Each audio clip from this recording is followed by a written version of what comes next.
Greetings. Context of white supremacy. Gus T. Renegade. Justice. Live from La Crosse, Wisconsin. Oh, yeah, we got an exact total of 51,000, all of 51,000 people. Real interesting. I don't know if I'll be able to hang in for the whole 2 hours. I'm very tired.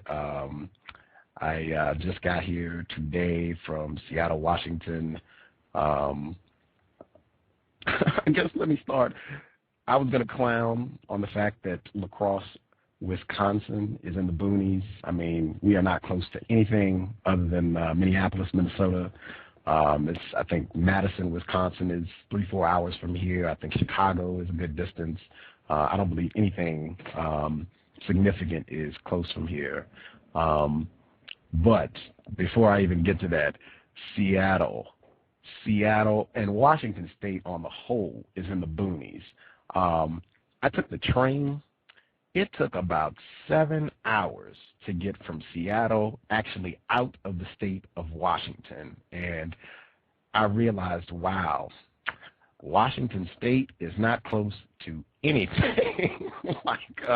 I cannot clown on anyone because Washington State is the boonies. Like, man, I mean, it was incredible to get on a train at 4:40 p.m. exactly, because white people were timely with the train, and to not really have any stops. I mean, they were quick, 10 minutes, get on the train, get off the train, let's go, boom, boom, boom. They were right on time. And for midnight to come, and to be like, man, we got to be, Idaho, Montana.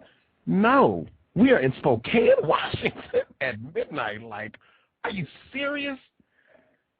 So, yeah, I can't really clown that hard. La Crosse, Wisconsin is for sure in the boonies. Population 51,000, but Washington State, yeah, at any rate. So, yes, we are in La Crosse, Wisconsin for the 11th annual White Privilege Conference. I haven't got an opportunity to see very much today. The For Real conference is beginning tomorrow. Keynote speakers, workshops, all that good stuff. They had some kind of pre-warm-up stuff today, which was interesting. I did get to see the suspected white supremacist known as Peggy McIntosh, the admitted white supremacist known as Jessica Pettit. She apparently told the victim that she is out of here today. I saw some other people that I knew. Abby Ferber, I've been trying to get her on the show. One of our listeners from Europe wanted me to get her on the program. I've been talking to her. I met her almost immediately when I got here. Shakti Butler, she did the video Mirrors of Privilege. Met her. I've been thinking about having her on the program. She had Tim Wise is in Mirrors of Privilege. Peggy McIntosh, a lot of the gang is in that documentary. I'm trying to think, who else did I see that was noteworthy today, other than Dr. Moore, of course. I don't remember anybody else today, but there are other people coming. Like I said, the For Real conference kicks off tomorrow. Vernelia Randall is scheduled to be here giving a talk. I'm real excited about hopefully getting an opportunity to chat with her. Dr. Joy DeGrew Leary, she's supposed to be here. Also excited about getting a chance to chat it up with her. So quite a few folks who have been guests on the program are either already here or planning to be here for the conference. So I'm looking forward to learning and observing, taking notes. Hopefully we'll get to do at least one show every day for the duration of the conference to report what I see. Real interesting. Had a great conversation with a suspected victim of white supremacy about the difficulty in ascertaining what the difference between white privilege and whiteness is. She's giving me dirty looks right now. I was hoping that she would call the program so we could share, because I thought that was a great conversation, the essence of what the White Privilege Conference is supposed to be all about. Clarity about these terms so we can replace white supremacy with justice as soon as possible.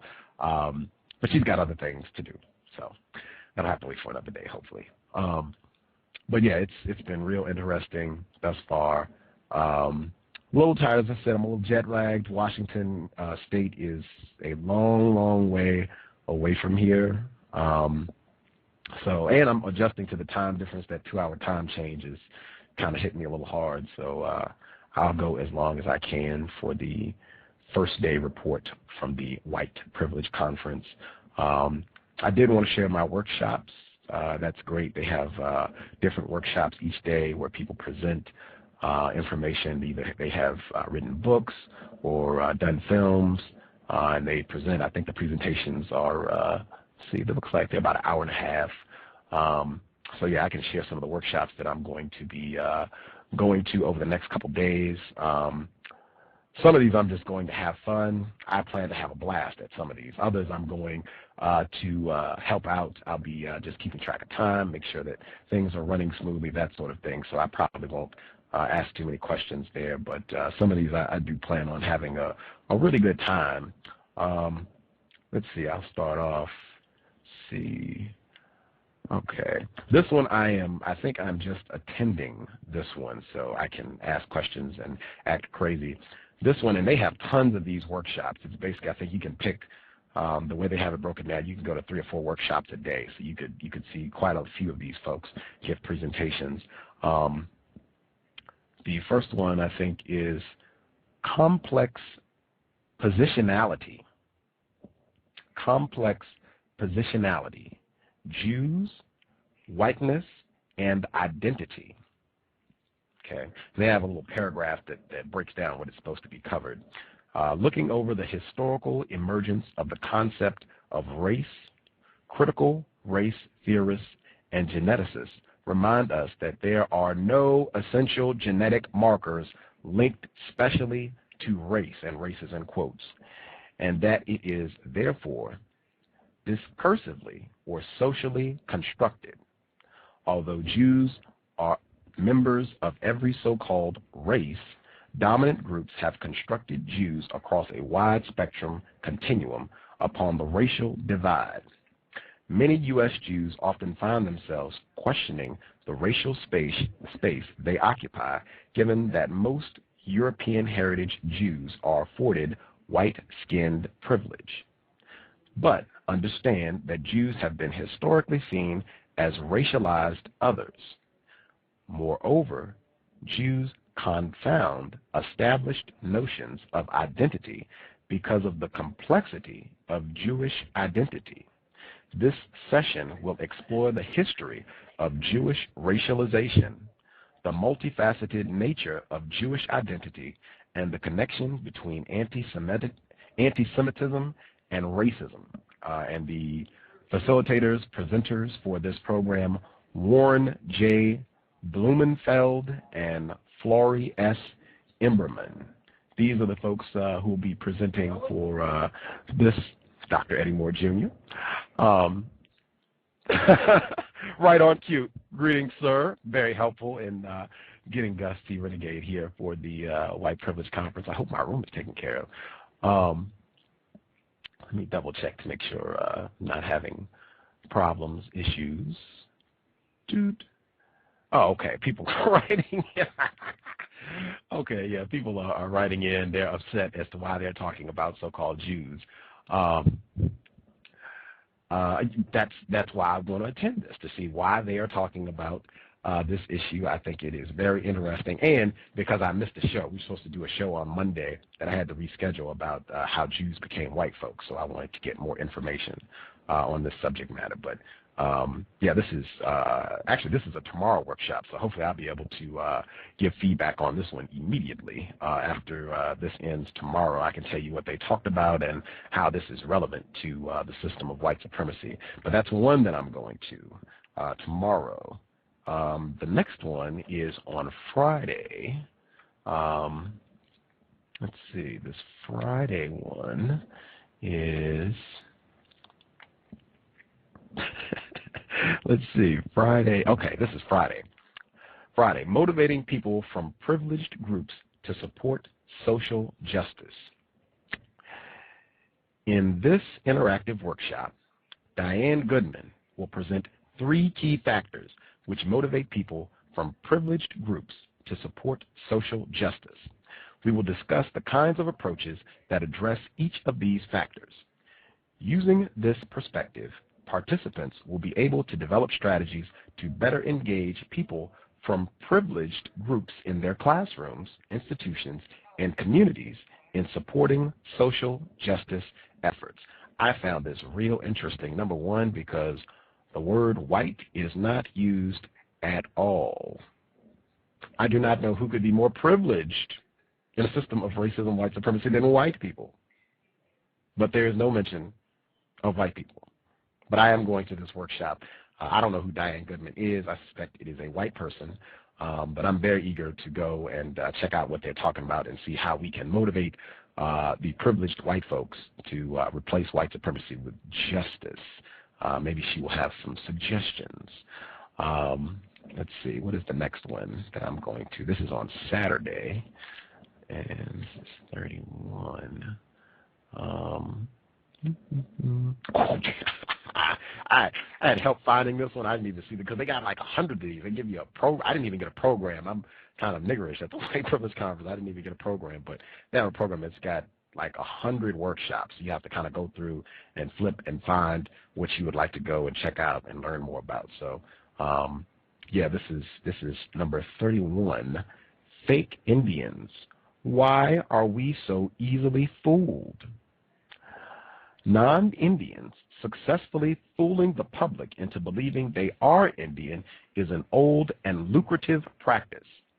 Native Americans, while unbeknownst to non-Indians, have always known this behavior. Specific, infamous cases will be presented, as well as the question of Indian identity and appropriation in general will be explored. This is by Daniel Green. There's a mob of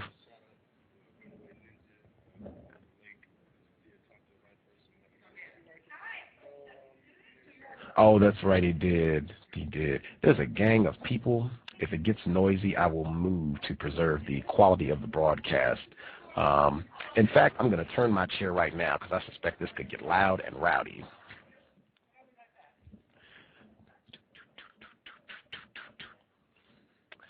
This is the joy of doing shows on location, not being in the comfy confines of Seattle anymore to do our programs, being out in wonderful La Crosse, Wisconsin, population 51,000.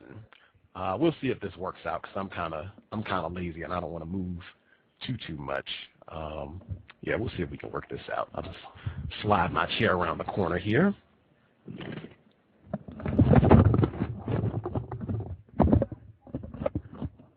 Okay. Please forgive.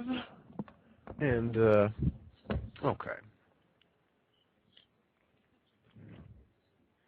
Who? Oh, okay. Yeah, I'm having to hide out because I suspected there were going to be people here who knew of the cows and Gus T. Renegade and that they were, that they were going to be snooping and on their job. So I'm having, like I said, I already saw Jessica Pettit, admitted white supremacist. I saw Peggy McIntosh, Abby Ferber, a few other folks that I know of, and more folks are coming. So, yeah, very interesting, very interesting. Okay, so I'm going to get back to the workshops that I plan on attending. He's a clown. Let's see. Okay, so I just did the fake Indians. Okay, that's on Saturday. So you'll have to tune in. You have to stay tuned for the conference because I won't be attending that one until Saturday. And this one is also Saturday. Let me find this one. This is 86.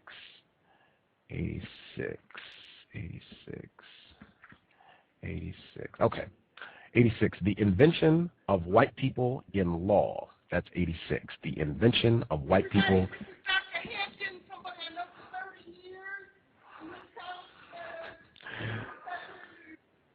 Yeah, that's, as I said, I'm in the lobby. You know, they're having a blast here in Wisconsin. Please excuse. Okay, so 86, the invention of white people in law. Through the exploration of the invention of the crime of miscegenation, Cowbell ring. I got my skateboard. Let me get that. Okay. Through the exploration of the invention of the crime of miscegenation, this session seeks to examine when did the category white begin to be used to reflect a unique group of humans? Why did it emerge? What meanings have been assigned to whites, and what relevance do they have within contemporary society? This is by Jacqueline Badalora. Jacqueline Badalora, The Invention of White People in Law. That's also on Saturday. They have some other Bernelia Randall was supposed to do a workshop about how white supremacy and law, but it got canceled. White privilege and the law. That was the workshop she was going to do, and it was going to cover the historical overview of the role of the legal system in establishing and maintaining white privilege. I'm real certain I could have got her to substitute white supremacy, but yeah, that workshop got canceled, so that's not going down, unfortunately. Well, I just saw this one. This is White on White, Anti-Racist White Affinity Groups. I'm reading this for that first time just like you guys, so I'm hearing it with you all. Presenter Elizabeth Denevy will share her experiences of organizing and utilizing anti-racist white affinity groups for both teachers and students.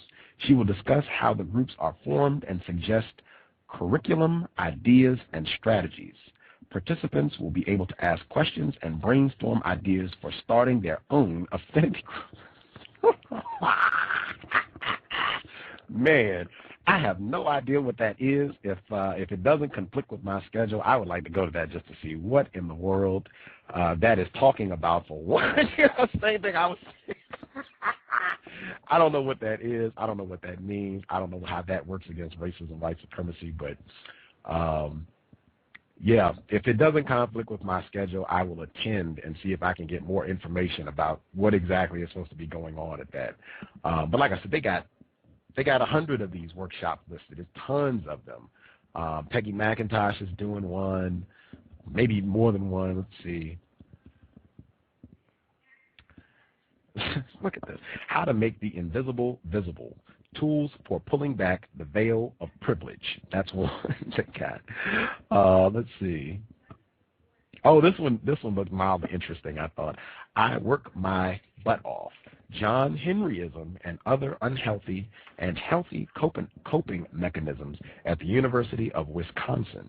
I'm not going to this one, but I did think it looked kind of interesting. It was basically a study of non-white students at predominantly white institutions and unhealthy side effects of racism, white supremacy, and different strategies that they came up with for how to cope with that. Some of them healthy, some not so healthy. I thought that was kind of interesting.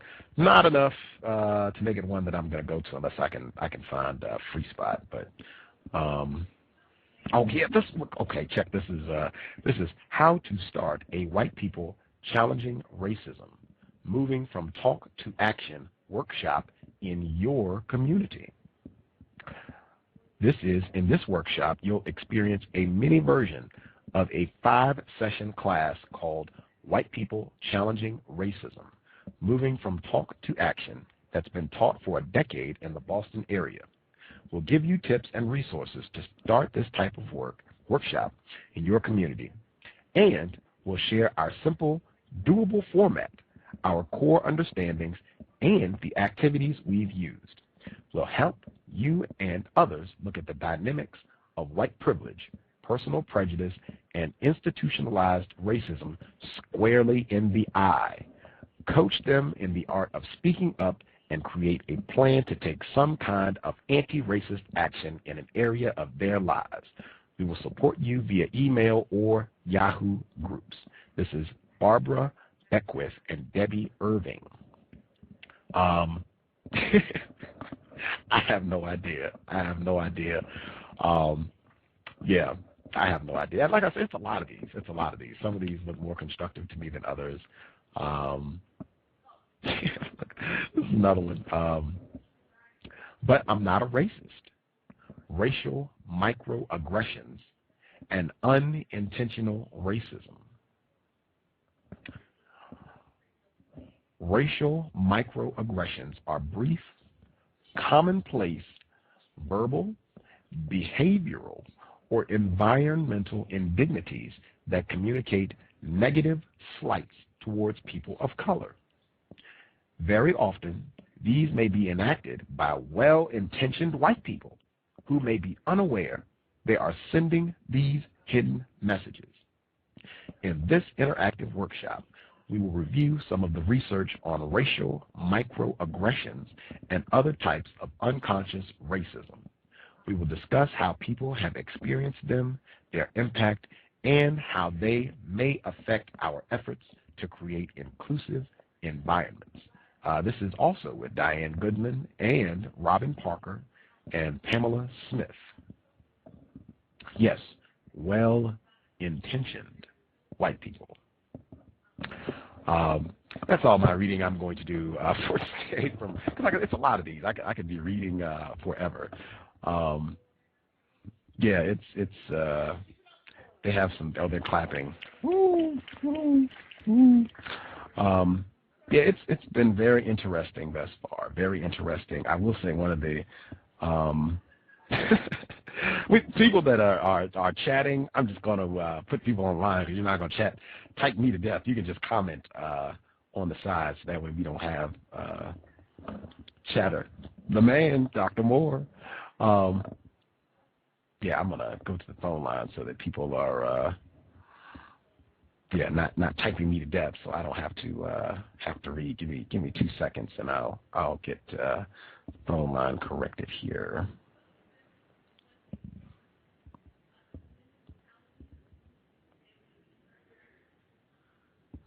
Okay, I think we got that taken care of. Bang. Okay. Yeah, I do want to say, make sure I get this out. Dr. Moore has been extremely helpful. Gus T. Renegade, me and my extremely niggerish, impoverished state was able to get me here. Well, he didn't get me here. Make sure that's clear. That was the admitted white supremacist known as John Delport. But Dr. Moore has been very courteous, making sure I was straight, taking care of my room reservation, all that good stuff taken care of when I got here. Very helpful, very gracious host at the 11th Annual White Privilege Conference, even though he did reference me as, and this is direct quote, crazy ass brother. Yeah, that was direct quote, but he has been extraordinarily kind, extraordinarily gracious, welcomed with open arms at the White Privilege Conference. But that was said about Gus T. Renegade, making a note. Yes, I believe we have Lauren Ashley. Are you on the line with us? Hello? Yes, okay, we can hear Lauren Ashley. And somebody called in at 111. Caller at 111, are you there? Hello? Yes, Mr. 909, I can hear you as well. How are you doing, sir? I'm good. Outstanding. So yes, I guess you all have heard the initial report on the first few things from the White Privilege Conference. Yeah, did you all have any initial comments on what you heard about, I guess the first, I got here at roughly 12-ish, so I guess it's been first 9 hours at the White Privilege Conference? Make sure you get one of those, I think you said booklets or workshop books or whatever. Well, they have what I'm reading from is a program. Right. Yeah, and it's got all of the workshops are listed, and you can see who's doing the workshop, what it's supposed to be about. All of them are listed. So yes, I'll make sure to get at least 2 or 3 of these. Right.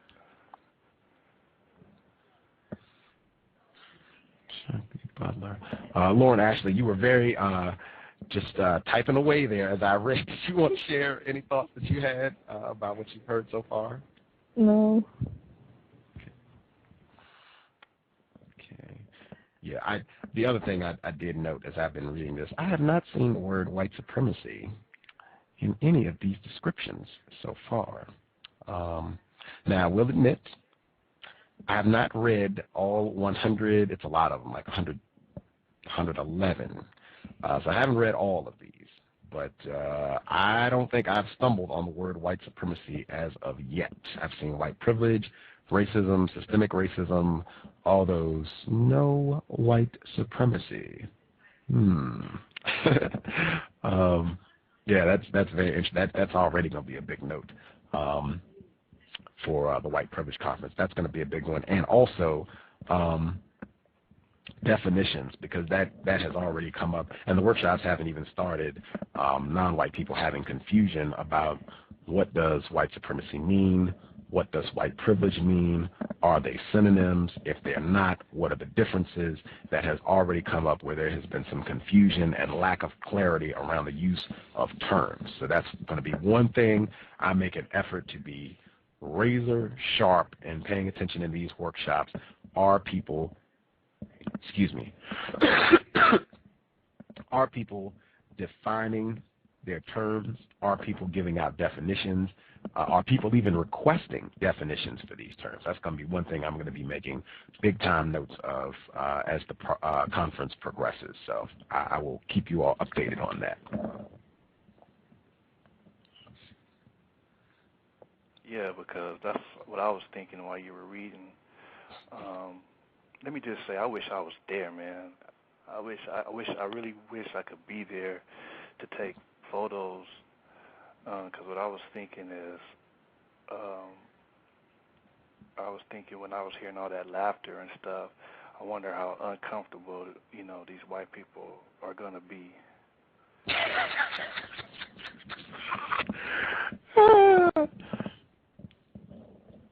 I was laughing.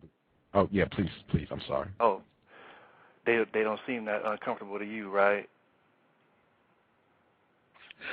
I'm not in anyone's skin. I mean, it's hard to tell how people feel. Right, that's right. People can, easily disguise their true feelings and emotions, but just my general impression has been that I have probably been a lot more uncomfortable than these other folks because I'm still a little under the weather.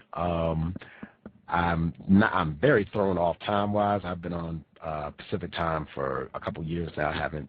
Even the traveling that I've done has pretty much just been on the West Coast. So it's been a long time since I've been 2 hours ahead of schedule. So I'm very much thrown off that way. Plus, I've been on a train for 40 hours. So, and I'm around all these white people that, I'm Jessica Pettit walking around, Dr. Pettit, I can talk to people that I, have had on the program, and, we're not exactly best pals. So I feel like I have been a lot more uncomfortable in my lonesome at the conference as opposed to the white people that I've seen thus far. They look like they are having a blast. Did Jessica Pettit say she was leaving because she recognized you? No. I have not. I want to be very clear. I did not have any dialogue with Jessica Pettit. I saw her several times. She walked past me. If she did recognize me, she did not acknowledge it. She may not have recognized me. We have never met in person. I recognized her because I've seen her photograph online several times, so I knew what she looked like. But yeah, if she did say whatever she said about why she was leaving, she did not say to me. I got that information from another non-white person who is here at the conference. Yeah, I wish I was there just to take photos of just to see how people when they get in their groups, some of their facial expressions and stuff. I would be interested in that. That's kind of that's what I'm. I'll be interested in seeing some of the reactions and facial expressions.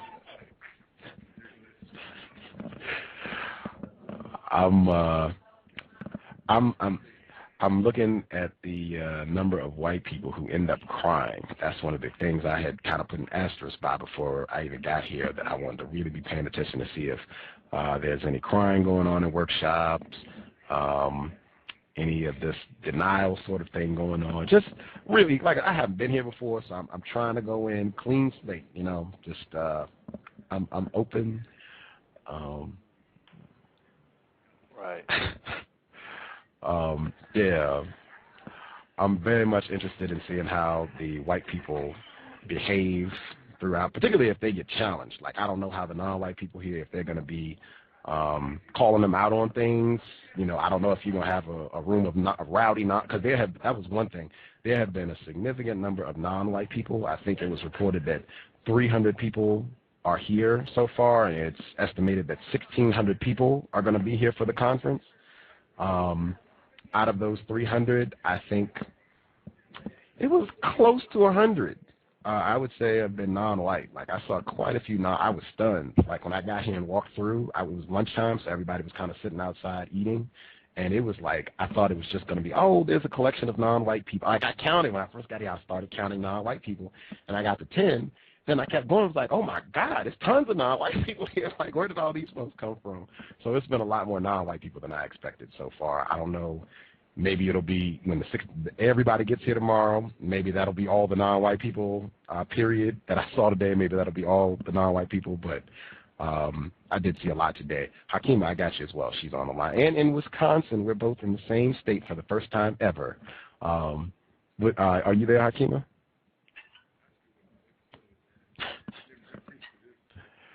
Hakima, are you there? Can you hear me? Hello? Gotcha. We can hear you, Hakima. Are you thinking that I'm Hakima? Oh no, this is Love, Truth, Liberation. My apologies. She has a similar zip code. I think it's 441. Anyway, my apologies. Love, Truth, Liberation. So glad you could call in. Thank you. Appreciate the support, the videos. I've seen you have been very active. Always a pleasure to hear from you. Yeah, and I was really excited about the White Privilege Conference. Just want to wish everyone a happy Confederate History Month. I don't know if y'all heard about that. Okay, I don't know, the governor of Virginia declared this Confederate History Month. I thought that would be funny to mention. But yeah, so far just listening to the lectures that you kind of ran through, those sound really interesting. I can't wait to hear about fake Indians and other types of minority appropriation. That's always everywhere. And about the Jews, so I guess that's always a convoluted issue. That's a lot of information, that Jew one. But, so yeah, so I guess you have.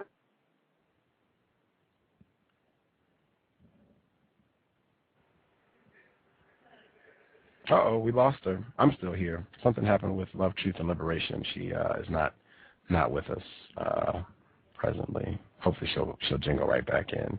Yeah, the workshop's very interesting. And again, Dr. Joy DeGrew-Leary, she will be giving a keynote address on Friday. I will report back on what she has to share. And Vernelia Randall, she will be giving a keynote address on Saturday. So I'll report back on what she has to share as well. I'm going to do my best. I believe that is Hakima. See, I told y'all I was just confused. Hopefully we'll get both of them back. So now we have Hakima, correct? Yes, this is Hakima. See, not acting crazy at all. Now I can say it again. We are in the same state, first time ever, both of us in Wisconsin. How are you doing? I'm doing good. I wish I could be there, but I got too much homework and finals, and I couldn't make it. So, but I wish I could be there. If you're in Wisconsin this time next year, you should have another shot, because next year it will be at the University of Minnesota. So it will not be very far away from you if you want to try it again next year. And next year it's April 13th through the 16th. So you should have a second shot next year if you would like to check it out. Okay. All right. I'll do that. Yeah, I'll look at that. Yeah. Have you been to La Crosse before, or is this too far away from you? I've never been to La Crosse. I think La Crosse is like 6 hours away from from Milwaukee, so I've never been to La Crosse. I've been to Madison, Wisconsin, and I think that's about it. I went to school there. Yeah, but I've never been to La Crosse. So. When I was coming into town today, they had a statue of, I couldn't really tell what it was. I got a ride to the conference from a white woman. It was clowning. And she saw me staring at the statue, and she said, "Oh, you know what that is?" And I was like, "No." She said, "That's how the town got its name, La Crosse. The people used to play that." And I was like, "Ah." I looked at the statue. It was a group of Native Americans playing lacrosse. And it was like in bronze, and they had a big sign, "Welcome to La Crosse." It's like white people clown so hard it's not even funny. Yeah, man. Yeah. Wisconsin is very racist. Wisconsin is very, very racist. I know up north, a lot. It's a Asian population that's up there, and they're having problems. So it's Wisconsin is very racist. Very. It's like here it's like they smile in your face but talk behind your back. So that's how it is. They're they act really nice to you, but they're racist behind your back. So yeah, Wisconsin is very racist. Very.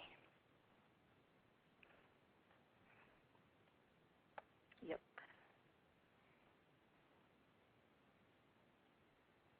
I think I'll probably get kicked out of the white privilege conference because I would go to the most.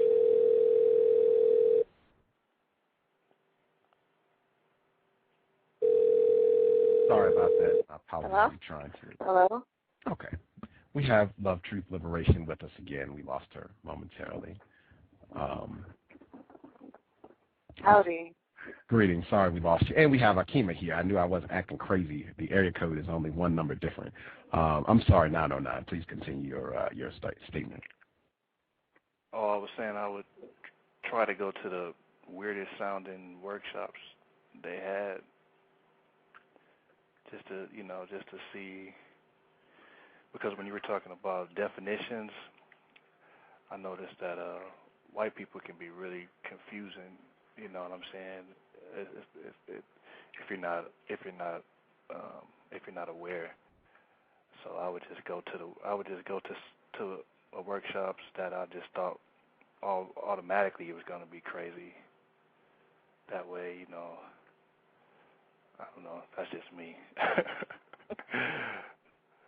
But do you have to pay to go to these workshops or what?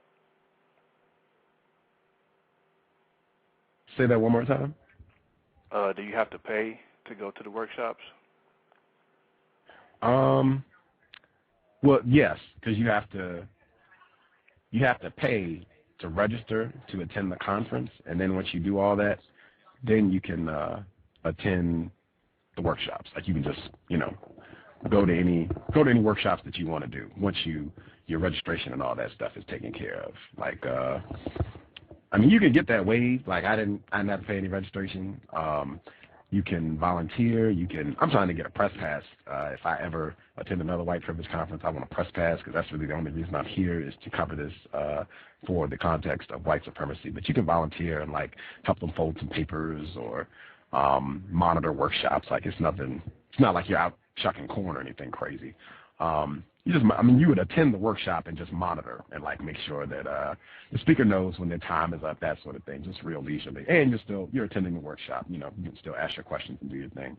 But if you don't want to do that, if you just go the regular way, yes, you have to pay, and I think it's kind of pricey. You'd have to pay. I think it's like $300, maybe even more than that. I think like $350, and your hotel fee, and your travel fee. So it could get pricey really quick. Like if you're coming from the West Coast. Like this year, I guess round trip travel would be probably in the neighborhood of $500, I suspect. Hotel fee for, I don't know, if the conference is, if you do the days that they're actually doing the conference, that would be Thursday, Friday, Saturday. So for 3 days, hotel fee It could add up really quick, like just trying to do the white privilege. It could add up real quick to be $1,000, maybe even more. Hmm.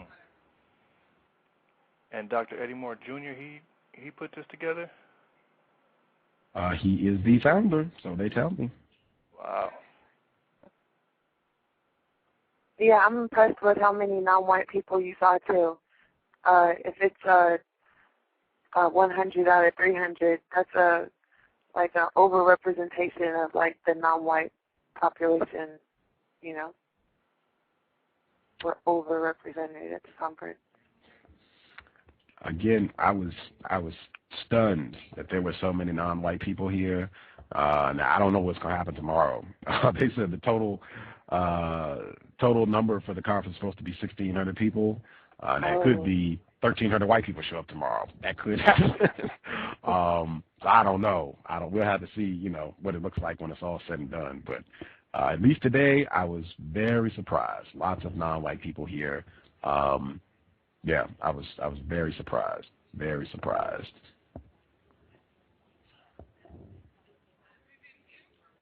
Can you do more than one workshop a day? Yes. They have 3. I think it's generally they have 3 to 4 workshops per day. So yes, I think you would probably be encouraged to do multiple workshops a day. I intend on trying to go to as many as I can per day. Are you going to stay all 3 days? Yes, my ticket. I'm actually here after the conference ends. I'm actually not leaving until Monday. I'm trying to see if I can get that corrected so that I can leave on Thursday. We have a non-white person here. Do you want to call the show? Oh, she's going to call the show. You can talk to one of the non-white participants right now and get her feedback. Y'all can ask her a few questions, see how she feels, how many years she's been doing this, all that good stuff. Okay, I'll let you know when she pops on the switchboard here. Our first guest from the White Privilege Conference. I'm going to make sure I said that regardless of what happens, the fact that Gus T. Renegade ended up at the conference, all this started last year with that program with Dr. Moore, the fact that he ended up at the conference for free, man. Okay, so we got her. Our visitor from the White Privilege Conference. Could you give us, how are you? I'm good. Right on. Could you share, I guess, some background information so we know who you are, what you're doing here at the conference, how many years you've been doing it, all that good stuff? Well, my name is Stacy, and I've been coming to the conference now for 4 or 5 years. I learned about it through my cousin, Marquita, who was one of the students at Central College in Pella, Iowa, with Eddie when the idea began years ago. And so since then, she's been a part of helping make the conference happen every year. And I've been here for, I think, 4 or 5 years. I can't remember which one was the first.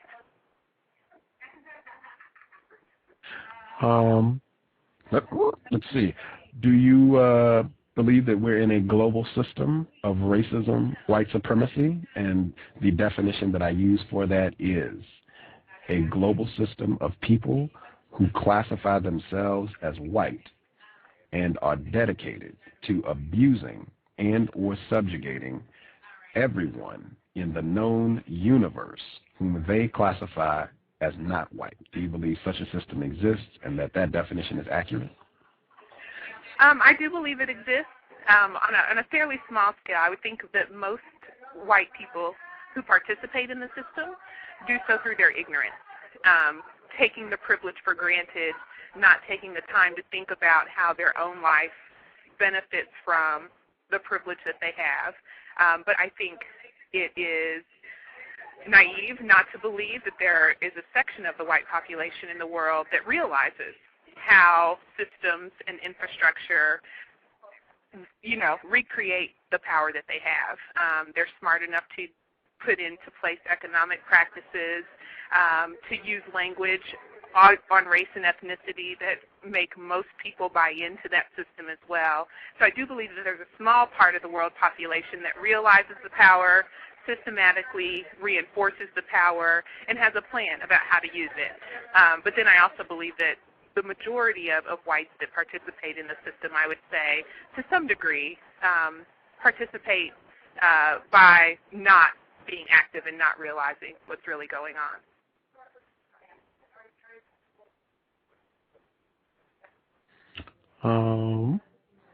Let me check. Does anybody on the line? Did you all have any questions? I'm sorry. Name? Stacy. Okay.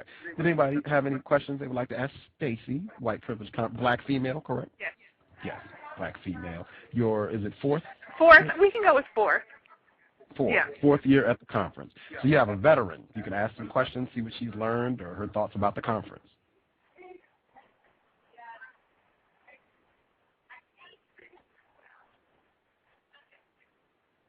Oh, now you all are shy. Tim Wild this Sunday. Well, I can share a little bit because I was initially asked if I have privilege. And so one of the good things about being here is, because I'm wearing a shirt that says got privilege. And I do. Although I'm a black female, two categories that historically and traditionally are oppressed, right? Blackness, woman. Although I claim both of those and I'm very proud of them, I have privilege in that I'm educated. I also come from a home where I have both my mom and dad present. I've never been homeless. I've never gone to bed hungry.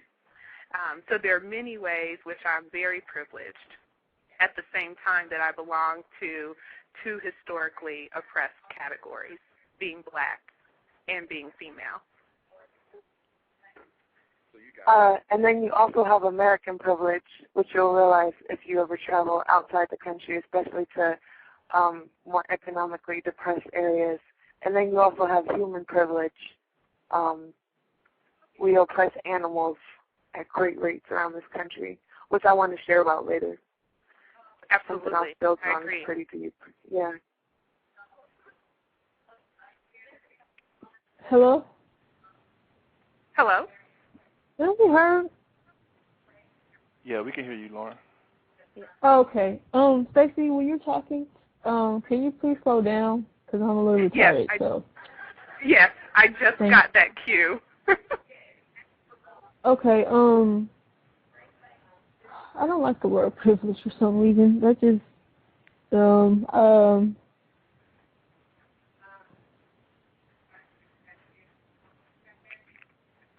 what do you mean when you say privilege? Maybe that'll help me understand. When I talk about privilege, from my perspective, it means that I have access, opportunity, and to a large degree, the opportunity to exercise power that I have. There are various areas in my own personal life where I depend on others. So when you think about privilege, to widen it away from myself a little bit, I think about access and the opportunity and or the right to act independently.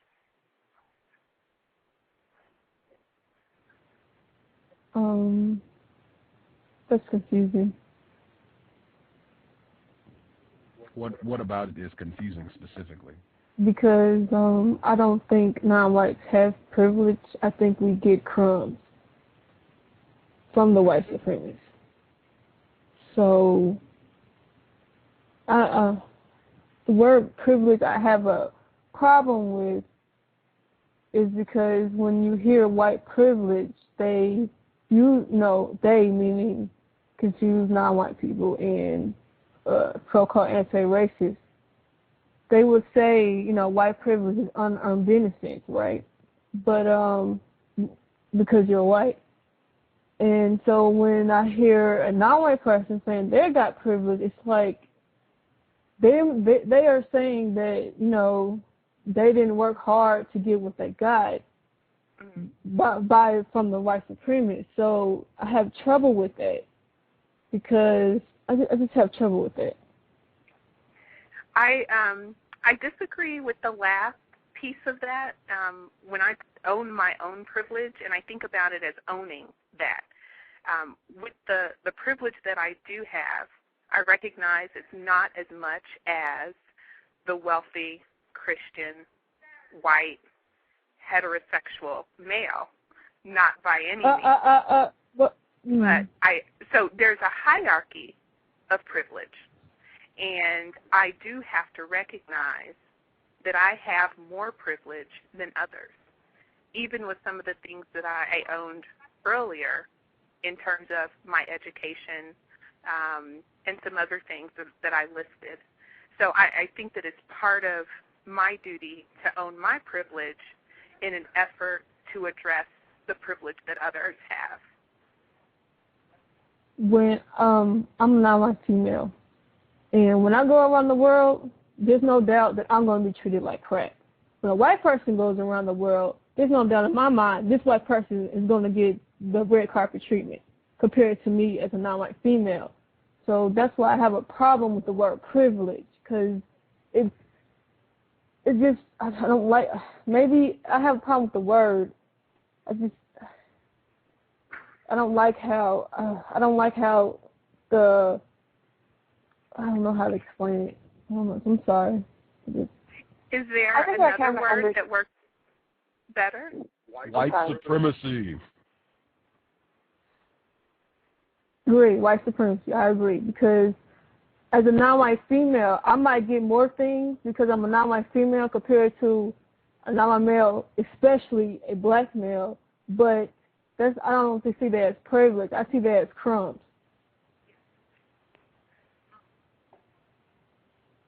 Because it is.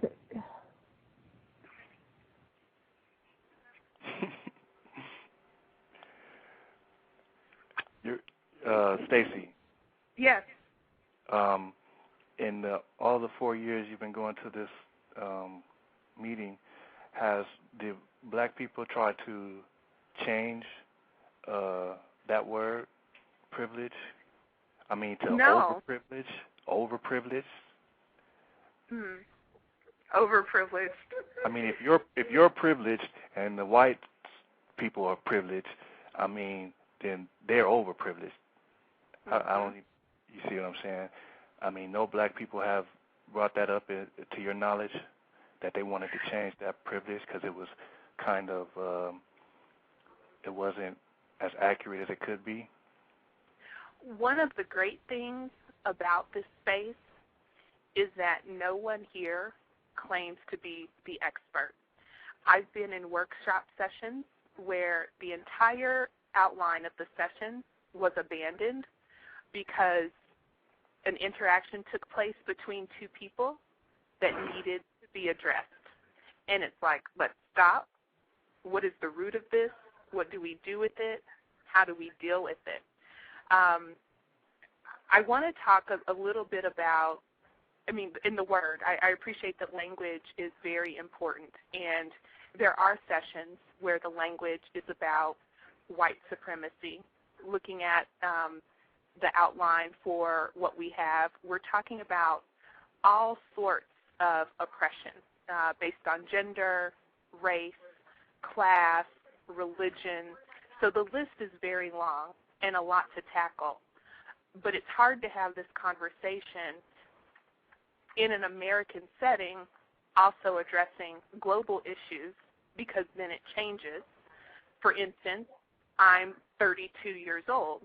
If I'm in a room with someone that is 25 years old, I then can exercise my age privilege. I'm a woman. If I'm in a room with a man, then the man, we could assert, has more privilege than I do. So in every situation that we encounter as humans, the privilege dynamic or the power dynamic changes based on the situation and who you're with. And I think that we cannot ignore that. Our status is completely in flux all the time, every day, based on present company and situation.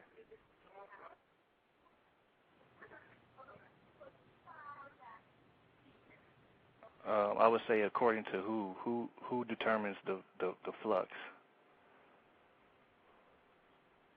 Because I think it just. sorry, go ahead. I'm sorry, I interrupted you. I'm sorry. Well, that's pretty much the question. Who determines the flux, would you say? In most situations, it's an unspoken way of being with people. I don't think it's, I say that based on the assumptions that we largely operate on. And again, to use a very simple example, if myself and a man are together, assuming we both are equally educated, that we are pretty much, if everything is equal, and it's me being a female and a male together, our society says that that man has more privilege or more power than I do. So it's an unspoken agreement, something that we don't acknowledge all of the time. And a large part of being here is learning how to see those things, because you can't fight what you don't realize. Is this male white or non-white? That's a good question. Let's make it either or. Now, see, in there, it would be different. If I'm with a black male in the black community, hands down, maybe he has more power than I do. But if me and a black man are together with white company, maybe because I'm perceived as less threatening, I then have more power than the black man. So that, I think that's a great example of how it changes based on situation and present company. So you're saying white people determine the flux? I can't pin it just on them. And maybe I'm at a unique point in thinking about it because, again, I reference my privilege, which from our conversation, I hear that you know, there's some disagreement about whether or not I can even hold privilege as a non-white person. But if I don't own my privilege, I think anyone who has privilege, your obligation is to learn how you can share that privilege and give voice to people that have less than you do. So that's where I am with myself and my work on the issue. Can I ask you a question? Yes. This is going to seem real intrusive. I'm not being rude, but it's very, very, it's critical. She's thumbs it's up. All I good. love it. I love it. Are you now, or have you ever engaged in sexual intercourse with a white person? No. No. Okay.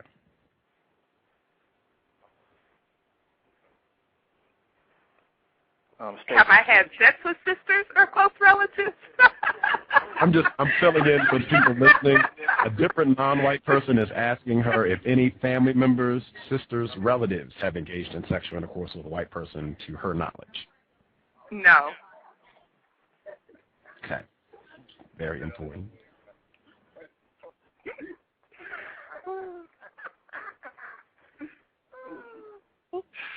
Oh, man. Sorry about that. Okay. I'm sorry. Did the other folks, did you all have other questions? Where did you this privilege, did you just accept this word, or was it something that was brought to you and you looked at it and you decided, yeah, that's pretty accurate? Or, I mean, was there any ambiguity with you when you first came across this word in this context? No, there wasn't for me. And I see, again, I think it boils down to privilege. I see that being equal to power. So I did not grapple seriously with the word itself.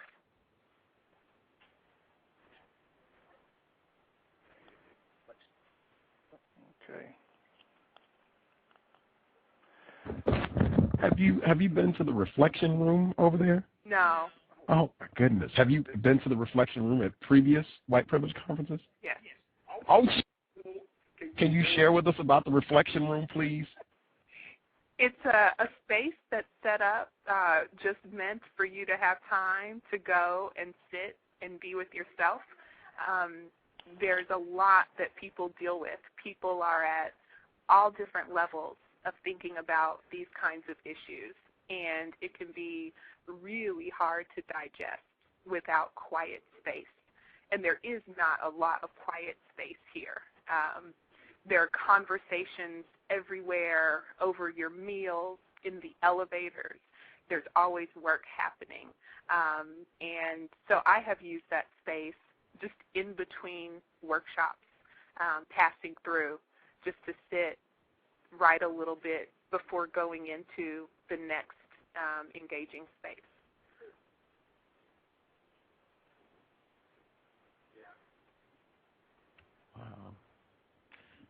I guess while the other folks, if you're formulating any questions for Stacy, who was gracious enough to sit down and be accosted by random non-white people,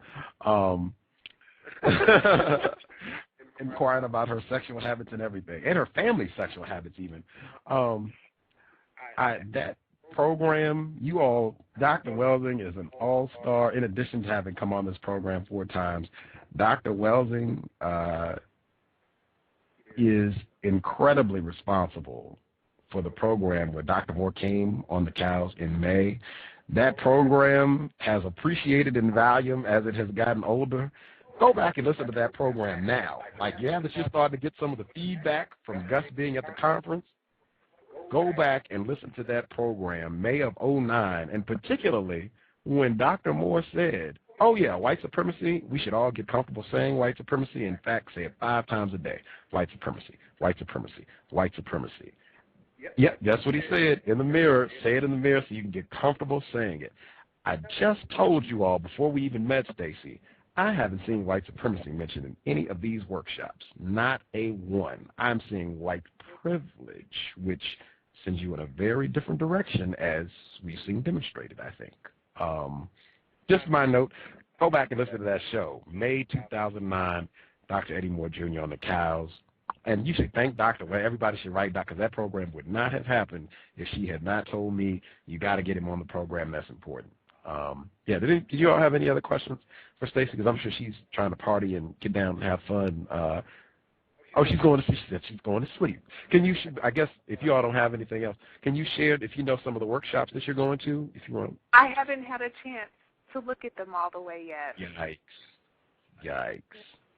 You didn't have any speakers that you knew were coming that you're like, I want to see Peggy McIntosh or Vanilla Randall or? I've seen both of those. Okay. So it really depends on how they're scheduled. So you have to look and see which ones overlap, which ones will be free, which ones you can sneak out of the main session early enough to actually get a seat for. So it changes all the time. I got a question. Could you give me a breakdown of the male and female ratio? Are there more black females than black males? Are there more white females than white males? That I don't know. Yeah, I don't know. That's something I'm sure we could figure out. If you were just to guess after all the years that you've been there, if you could just guess if you feel like you've seen more women than men in one case or another, or the other. I'm going to go with more women in both cases, but more white women than white men, and more women of color than men of color. Okay.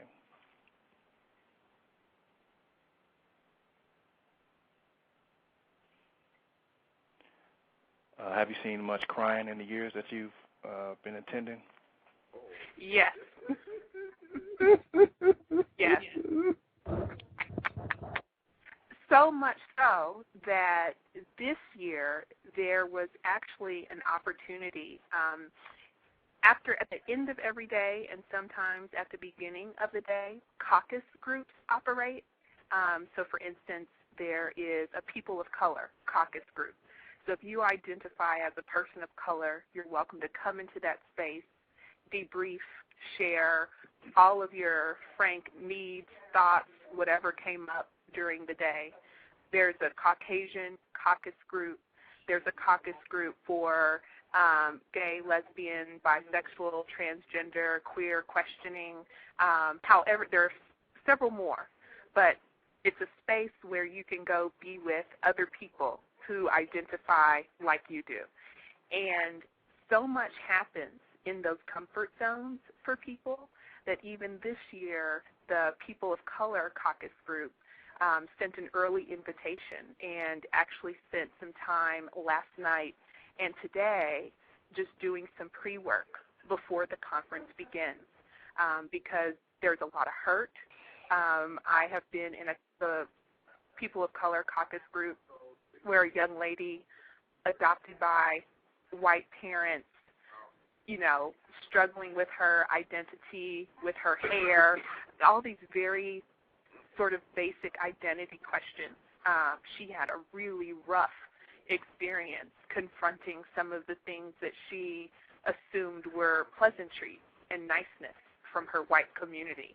And being here, started to see them in very different ways, almost feeling as if it was charity or work her white community was doing because it made them feel good, not because they respected her. So I have seen tears from white people, black people, men, women, all sorts of people while here.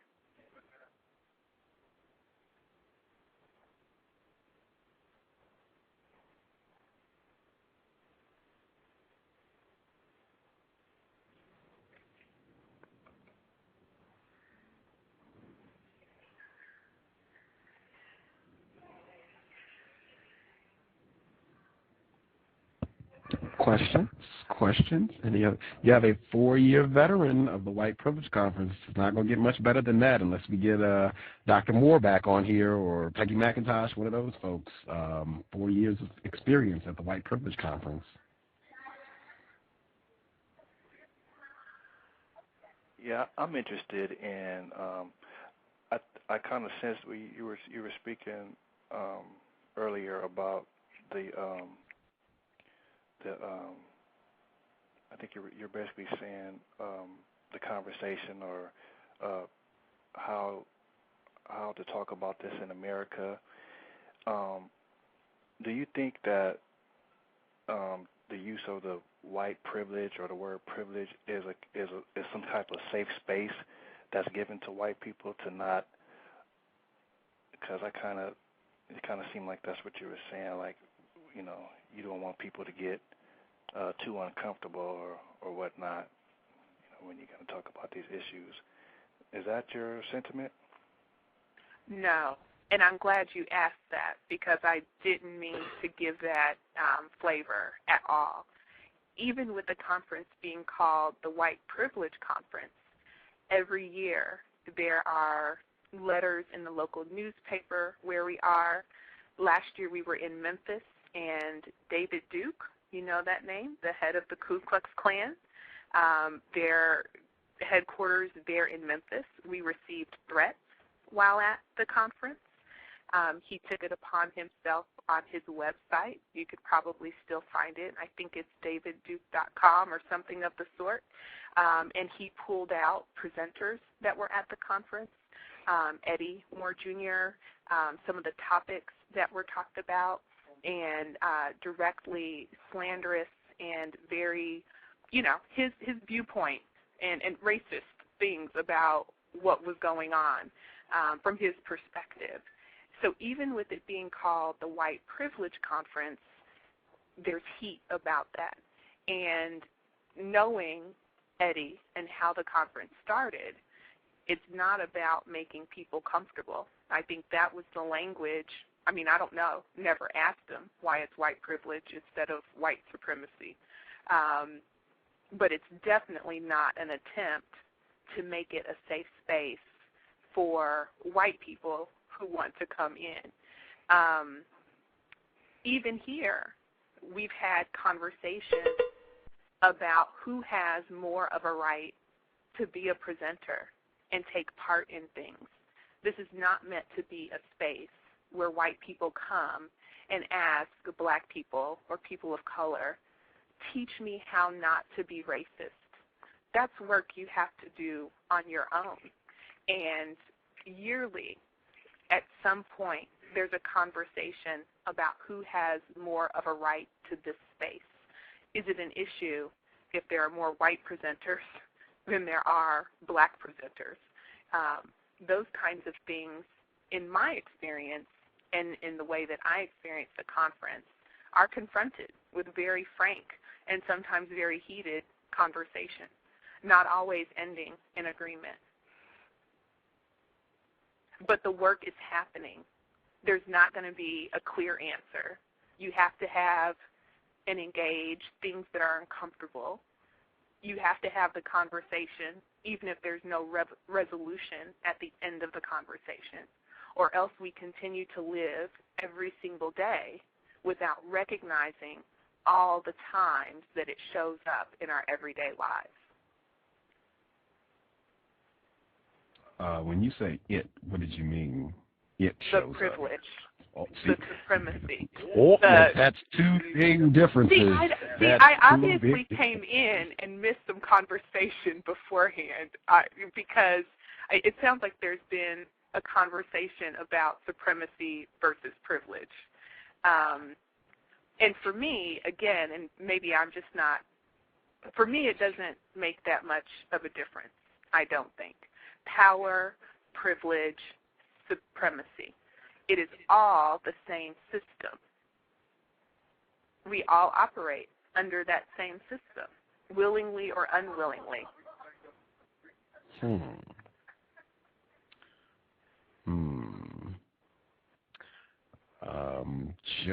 I think based on the conversation, I would say there's a big difference when you go with white supremacy and however you define that, as opposed to going with privilege, be it white privilege. Well, the shirt doesn't even say white privilege, it just says privilege. So, I mean, we can go all over the place now if we're just going to say privilege as opposed to white privilege.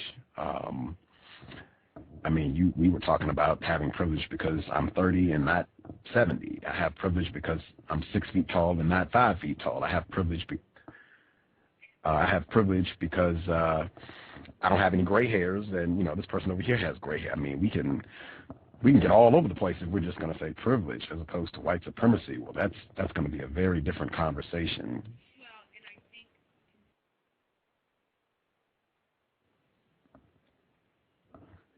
Stacy's getting her phone corrected.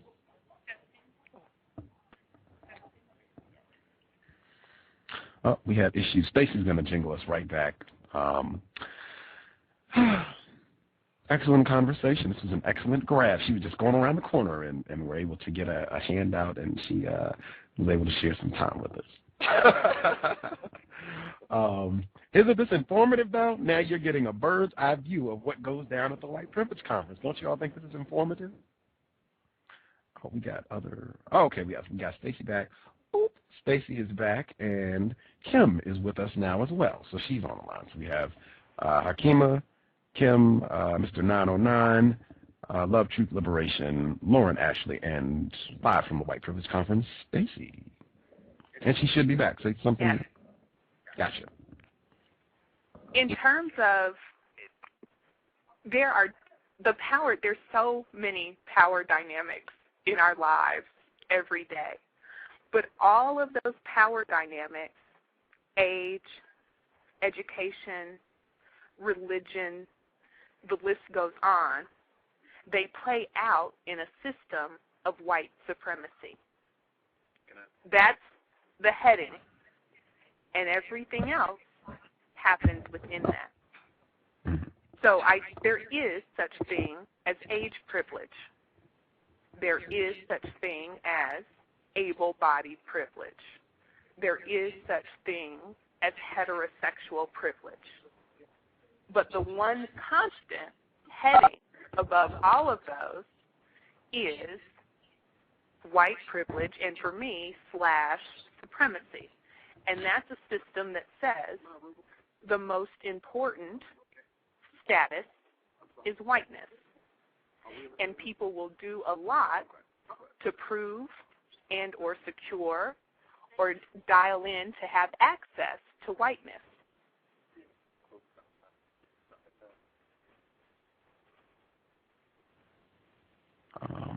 I might have to slide down the hallway a little bit. I guess the major thing would be the term supremacy. If we're in a system of white supremacy, then everything would be subordinate to white supremacy. That means anything that happens, the white people who believe in and practice racism, white supremacy, they are responsible for it. Any privileges that are given out, awarded, anything anybody gets, it is a result of what racist man and racist woman have allowed. I think if you have a framework of white supremacy, that's the way you're thinking. That's what your thinking would dictate. If there is a system of white supremacy, I think if we're just going white privilege, then that can break down a lot easier. I think I've observed. Just in what you said, it seems like that tends to break down because it's, like all those things that you mentioned seem to be moving away from the fact that, wait a minute, white people dominate everything. Everything that happens with regards to people, white people who practice racism are in charge of that. So everything should be pointed at them. I agree. Oh. We believe and we focus on those other hierarchies, which takes attention away from the heading of white supremacy. Thank you. Those are simply distractions. Class, a distraction. Race doesn't exist. It's a distraction. It keeps the 99% of us who are in this struggle together bickering over small bits of power when the real power is held by that 1% who are in that club strategically making decisions economically and otherwise that keep us fighting with each other. So instead of concentrating our efforts and dealing with them directly, we're bickering among each other for those small bits of age, gender, XYZ privilege.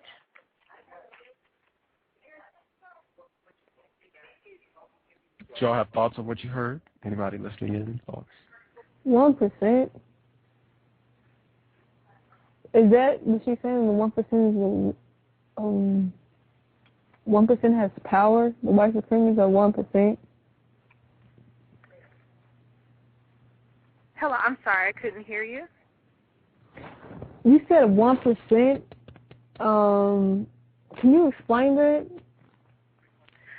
When I talk about 1%, there's a lot. I'm talking about the ownership class. And those are the people in the world that own the resources and the wealth. Wouldn't that be white people? They are white people, yes.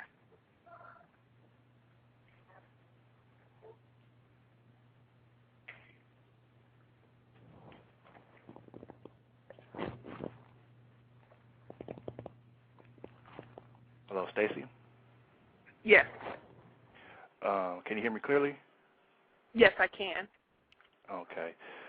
This show is called the C.O.W.S. that you're on. Okay. And yes, it's a synonym. Is that right, Gus?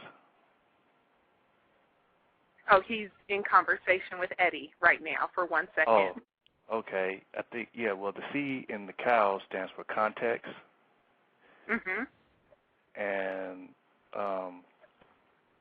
I feel like it's just surprising to me that nobody has ever tried to, like you said, you never asked Eddie why he used the word privilege instead of white supremacy. And I'm just surprised that nobody's, especially the non-white people, have ever challenged that. I mean, even to try to say overprivilege would be getting closer to, closer to what we're really saying. Because when you said age privilege, you said you were 33 and you're college educated? You made me older, 32. Oh, I'm sorry.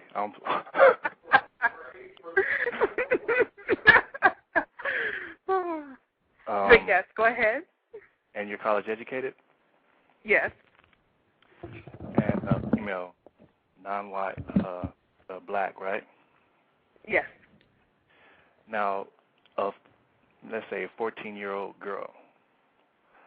Let's say that you, with your so-called privilege, and this 14-year-old white girl are in the same space. You feel like you have age privilege over her? I do. Now, again, it depends on space and situation. Let's say she's a white supremacist to the max. That's what she's been taught all her life. Mhm. You feel like you have any privileges over her? I do, because why would I fear a 14-year-old white supremacist?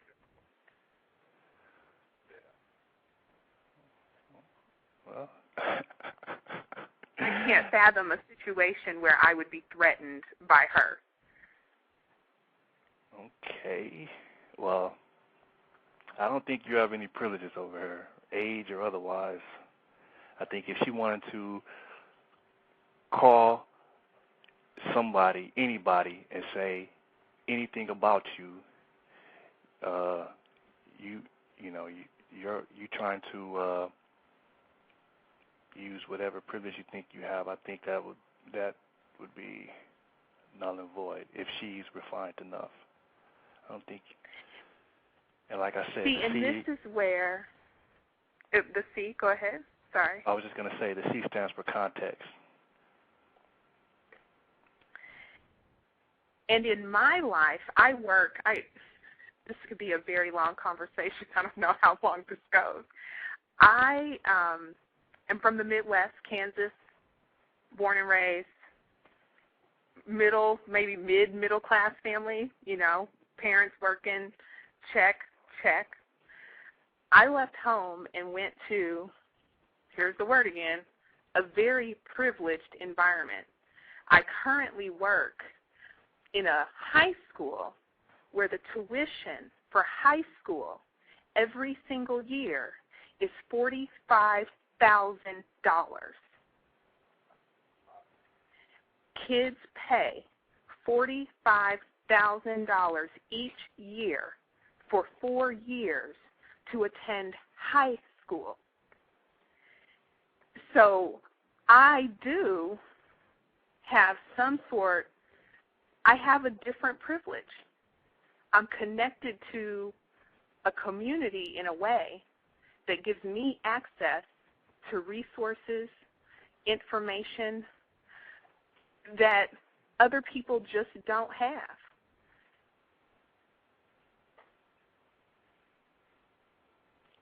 So maybe the context of my own personal situation, it definitely dictates the way I feel about the issues. I just wanted to toss in really quick, and then I'm gonna be quiet. I'm also adding one more person to the line. 973, you're on the line as well now. I did want to throw in. I spoke with Dr. Moore when we were also. He used the term privilege, and in the context that he used privilege, he was talking about also a very expensive school, cost $8 billion to go there for 5 hours, and he said. Privilege. We're in a super privileged environment. And I said, would it be accurate to replace the term privilege with racist? And he said, oh, yeah. Yeah. And I thought, when we get to the white privilege conference, I'm going to ask the exact same question and see, would it be accurate to replace the privilege when we get on cue, Dr. Moore, again. Remember when Can't understand.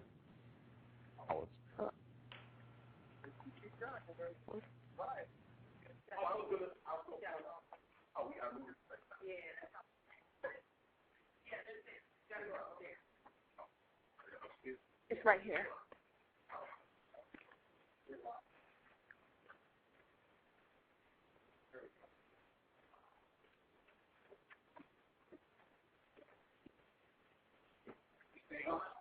I think so.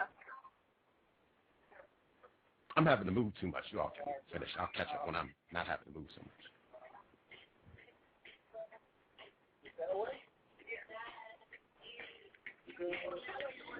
Stacey, you still there? Yes, I am. You were saying like age is a distraction, and then I think you said race is a distraction, or classes or something. Did you say race is a Both. distraction? Yes, both. You don't believe in the concept of race? No. I operate with the concept, but it's a social construct. Biologically, the color of our skin has little to do with our biological makeup, our tendencies. All of those things are socially instilled in us. Do you know who Dr. Frances Cress Welsing is? No, don't know the name. Oh, okay. Okay. Wow. Okay. She wrote a book called the ISIS Papers, the Keys to the Color Lines. I think it's if anybody knows the correct title, if you need to. But anyway, yeah, that's the name of her book. If I think you would check it out. But anyway, she's highly respected as far as in breaking down what white supremacy is. And anyway, she was on this show a couple of days ago, and she said something that I never really heard before that I agree with totally. She said, and one of the things she said, race is a reality. She said, race is a reality. And I wrote that down and put it on a T-shirt. White people are genetically recessive. Do you agree with that? In terms of, explain for me? In terms of skin coloration. Okay. So, you got Barack Obama, white mother, black father. He's basically defined, or he looks like a black person, right? Can you say that again? I was giving the example of Barack Obama, him having a white mother and a black father, and you see how he came out. Okay. Okay? Just keep in mind the phrase, race is a reality. You think about white people being genetically recessive, that's pretty specific. That if we wasn't in a system of racism, white supremacy, we would basically have to put them in some type of endangered species list or some type of protection, because they could be genetically annihilated. Would you agree with that? I agree that race is a reality because we live it out every day. But I don't believe that there's anything about one's skin color that dictates the way they will move and live in the world. Those behaviors and the way that we perceive the world, that happens socially. But I just explained biologically. Biologically. But do you know, and I don't know, I'm not going to be able to quote you sources behind it, but it's more likely that as a black person, you could have more in common genetically with someone who has white skin than you could with another person that has black skin. I wish I had a source I could tell you now, but biologically, that is the case. Whether or not whiteness shows up when two people have a child, don't know what's going on behind that. But I would argue, and I believe, there's very little connection between one's biological makeup DNA, genetics, and the way that they live in the world as a white person or as a black person. Those are all learned behaviors.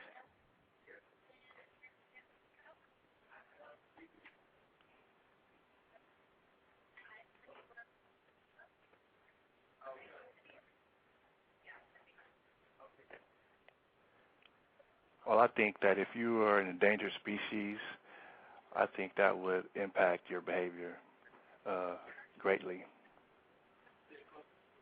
And it does for them. Have you ever wondered why a poor white person feels they have more in common with a wealthy white person than they do a poor black person? It's the illusion of power, or the power that comes along. We could probably go anywhere now. I'm sure we could go to the pool and it would work or whatever.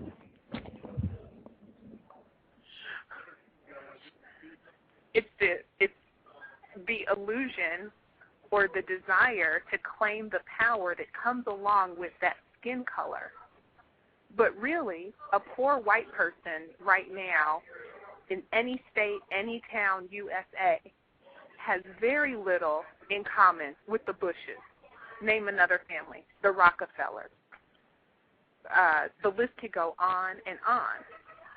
But they will claim their whiteness before they claim what they have in common with another poor, non-white person. That's how organizations like the Ku Klux Klan survive. The illusion that because you're white, the reality, because you're white, you have some power. I'm just not going to share it. Wealthy white people don't share their power with poor white people. That's why miners are dead now. Mining, sharecropping, all of those are jobs where poor white people every day are dying. No wealthy white person is stepping up to share their power with them.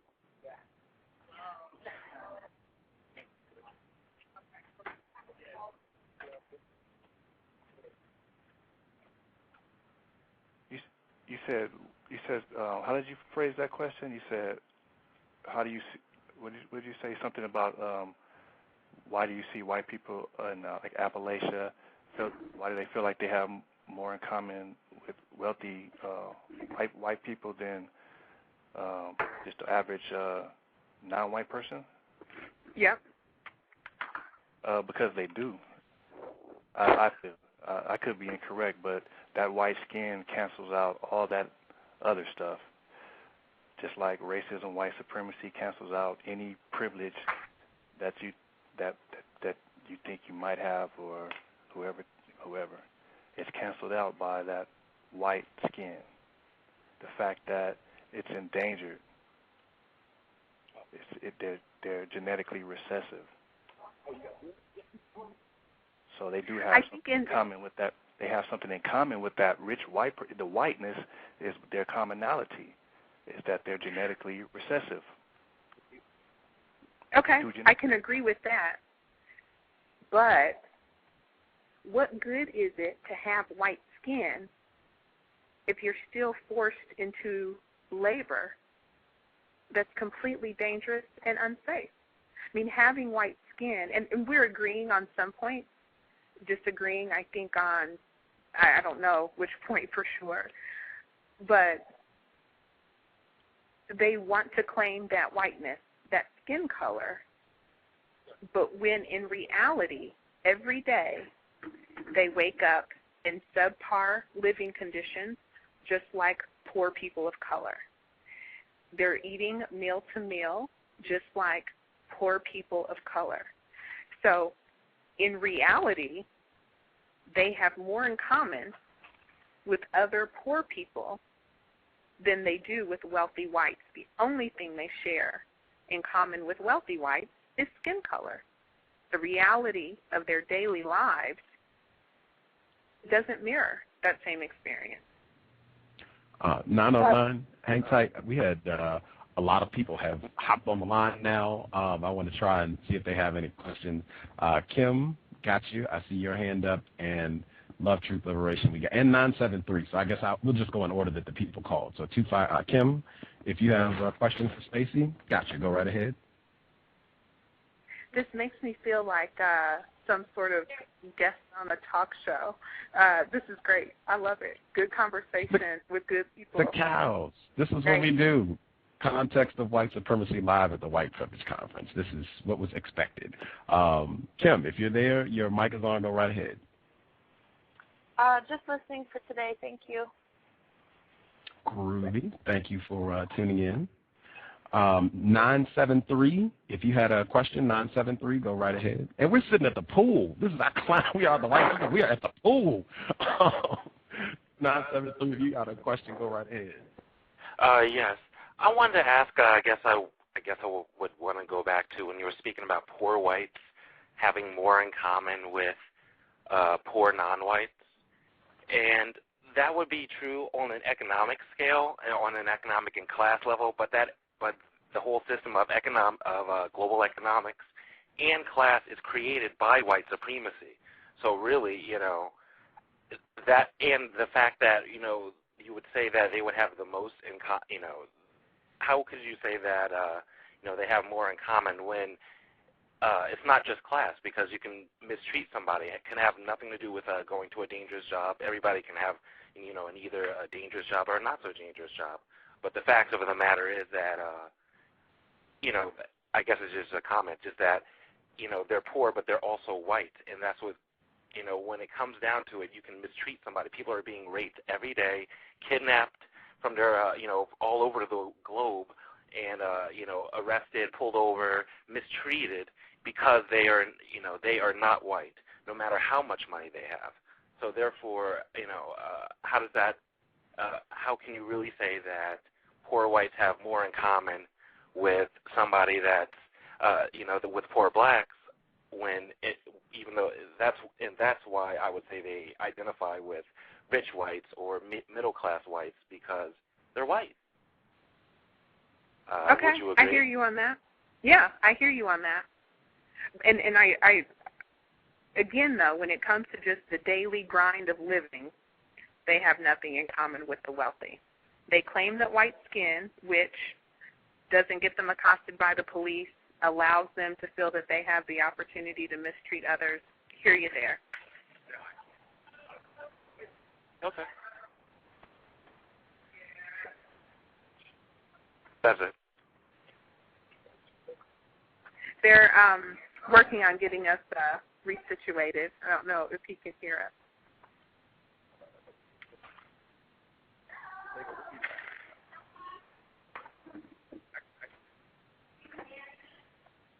I can hear you now. If somebody had a question for me specifically, or if you needed Gus for something.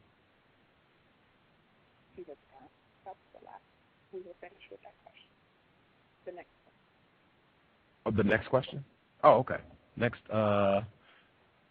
nonsense. Oh, Love, Truth, Liberation. Love, Truth, Liberation. We got you. Okay, I do have a two-part question for you, Stacey. And my first question is, do you want to have more privileges? And then part B is specifically what privileges do you want? What privileges? Yeah. What kind of privilege do you want to add? For myself personally? Yes, for yourself personally. Or for your group, it would be very capitalistic American of me to say more money. For instance, I'm currently pursuing another degree.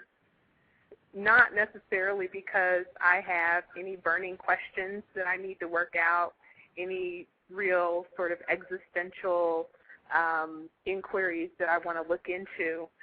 It's a credential I need to secure some more ends to some means, or means for some ends. So I would say money would be the easy question, or the easy answer to your question. Oh, okay. It's very American type of answer. How about you? Are there, if I can ask the same question of you? I feel like I have a lot right now. I feel like I'm pretty blessed. But just for my group here in America, it'd be nice if more black males had privileges so that they didn't go to prison as much and choose a life of crime, and then I would have more potential marriage choices. Amen. I think what's interesting about that is it goes back for me to one of my initial responses was I have to recognize my privilege so I can give voice to others. Now, the real question is, what would I do if I secured wealth? If I could now be classified as wealthy, how do I choose to use that so that I give voice to others that don't have as much as I do? And that's the critical piece of it. Whether you're white or not, maybe especially if you're not white, how do we share what we have as a community so that all have a voice in how this works out? I think you're correct in that too, because actually if you compare African Americans to just other people on the globe, you see that if you just put us together and call us a nation, we'd be the 14th largest nation, monetarily in the world, with like something like $14 trillion GDP a year, and so it's like, what do you do with that money though? Like if black people had more money, are black people going to use that to increase their consumerism? Because if the privilege that we receive, or is just to get more money, and then black folks just start acting like white folks, and I'm like, whatever, I don't want none of that. I don't want to be like white people, and I don't want to see Africa turn into America or Europe, And that's what I see. Like, you give people a little bit of space, like some Asian countries, Japan, and folks are becoming white. Their culture is out of control. I don't want that for any place else in the world. That's why we're destroying our environment and disrespecting animals. That's just my opinion. It's all connected. You can't separate any of it. You can't. And what I was thinking about tonight, too, and I felt like I was sounding really weird saying this, was about human privilege. Just the fact, okay, maybe Africans in America are not enslaved anymore, but where our meat comes from. Like, we just stick all of these cows in this little space together, completely take them out of their natural habitat, and do the same thing for pigs and for chickens, and they have these horrible, disgusting lives, and basically they're just in this factory-like situation so we can use them for meat or use their skin for our clothing. Like, just complete abuse, separate mothers from children. It sounds so much like slavery when you look at it. And so, just that human privilege, we can just move into an area, I'm going to set up a house here. Did you ask the birds if you could put your house in the middle of their woods, and just take over their land space? There's that human privilege gets ugly too. And back maybe thousands of years ago, when we were like Native Americans and stuff, I think we were a lot more respectful to the earth. We didn't just dump on it, the way we're doing now. So, this white supremacy is ugly, but if ending white supremacy and creating justice is just giving everybody the privileges of white people, then that's no good either. There's a good book called Food, Inc., and if you look at the food industry, actually, regulation, non-regulation, where the money comes from, how it's used, it's very eye-opening. That's just one book that I've read on that topic, but it's called Food, Inc. But again, all connected, because the goal is money. You mass-produce chickens, you give them hormones so that they have humongous breasts so big they can't even stand up. They slaughter turkeys before they reach adolescence, because after adolescence their legs break because they're so heavy, because they've been, pumped with hormones and grow so quickly. But then it boils back to money. And then when you look at food companies, it gets really narrow. Basically, you trace all the money back to 2, 3, maybe 4 major sources. I'm actually in the middle of watching that now. You can watch Food, Inc. online for free. And another good one is Earthlings, which you can watch online.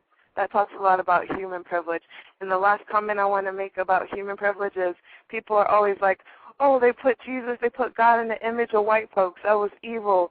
Okay, well, we put God in the image of humans. And that's disrespectful to the fact that we share this planet with a lot of different earthlings, and we all are sentient beings. But the Egyptians did not. They used to have all types of crazy cat-looking animal gods. And okay, I don't have any more questions. Thank you, though. I appreciate that.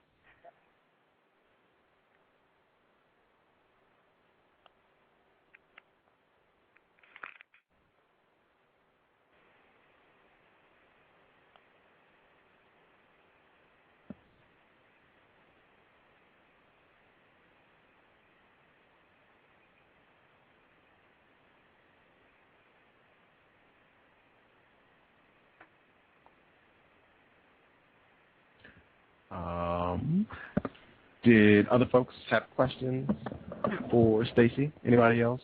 Hakima, Lauren, Ashley, let's see, Kim, 973. Did anybody else have questions for Stacy? We have. Go ahead. I have a question. Hello? Yes, we can hear you. Go ahead. Okay. It's for Stacy. Where do you teach at again? You say you taught at a school where tuition is $45,000 a year. Yes, Hello? It's a boarding school in New England. Is it predominantly white or? Yes. Have you ever been mistreated? No.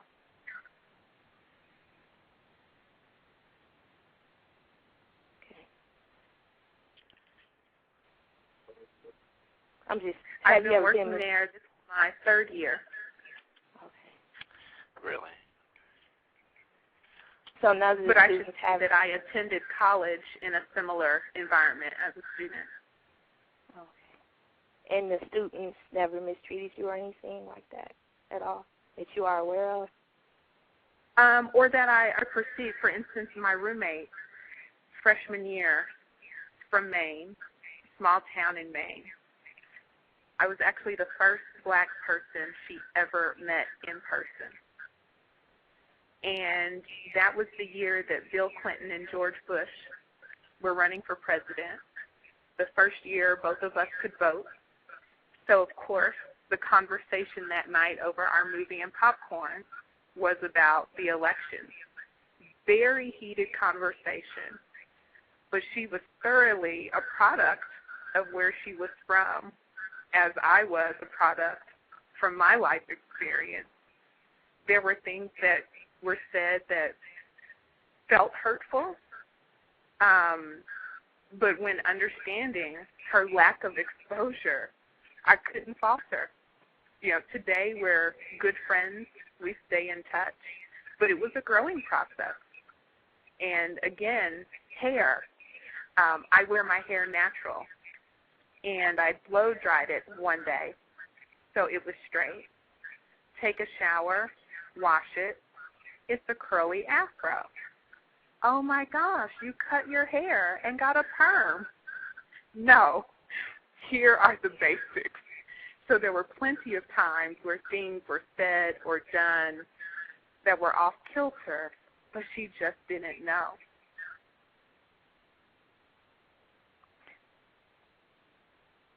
Do you know she practices white supremacy? Say that again? Do you know she practices white supremacy? Do you think that she practices white supremacy, even though she has had exposure to black people? Yes, in that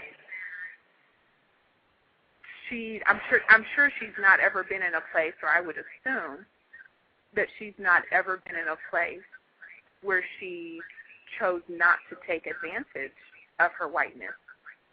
I don't know that or not, for sure.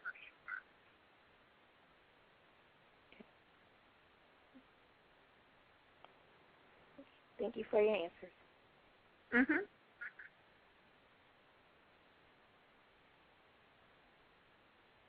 Can I make a quick comment? Please. Oh, yes. I just want to make a quick comment about the New England boarding.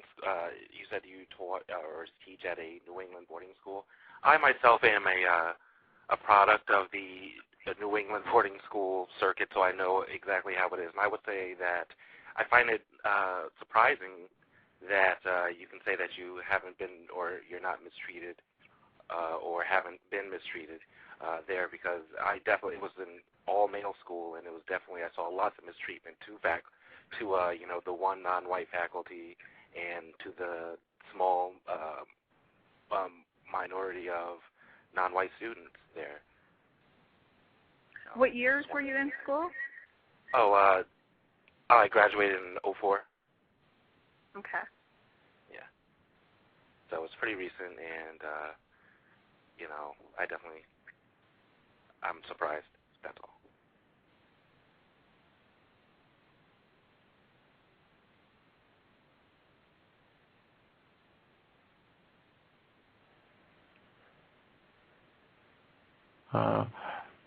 May I ask one quick follow-up question? Your college experience, your undergrad college experience. You said you also went to a well-to-do, most predominantly white institution? Yes. Okay. Did you date any white people? No. Wow. I actually, I am nearly the only person in my family not to go to an HBCU. And so my junior year, when it came time to study abroad, you have the opportunity to, go spend a year in another country to do your studies. I actually took a semester and went to Hampton University. That's funny. That's funny. Wow. I don't think I've ever heard anyone use their abroad experience to do that. Yep. I didn't go to France. I went to Hampton, Virginia. How was Hampton, Virginia? It took some getting used to.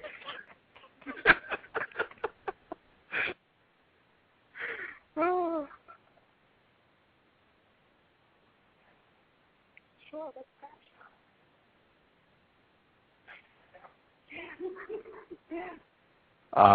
This conversation might come to a screeching halt. We got shots to take, and this is not about replacing white supremacy with justice. We are trying to get shots. Wait, hold on. I have to tell you that it's the gay white man inviting me to come take shots. Come back.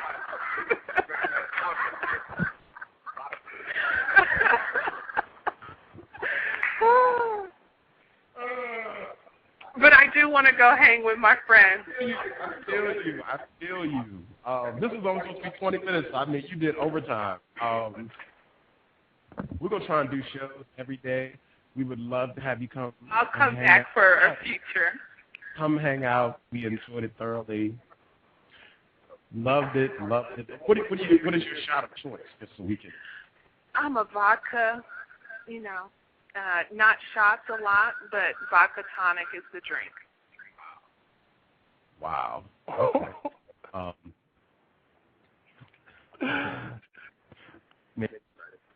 That's my mic up. Okay, I heard.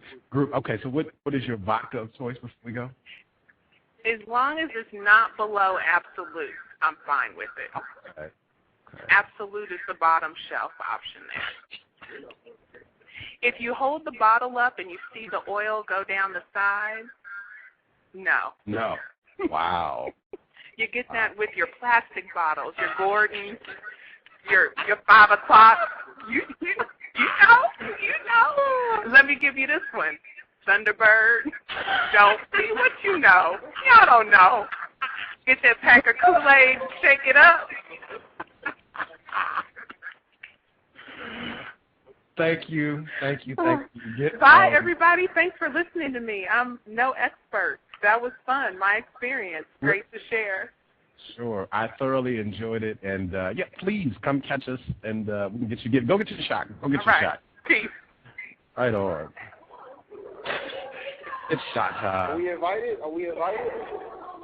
Is it walking distance? Oh, everybody's going to the cognac club. I guess.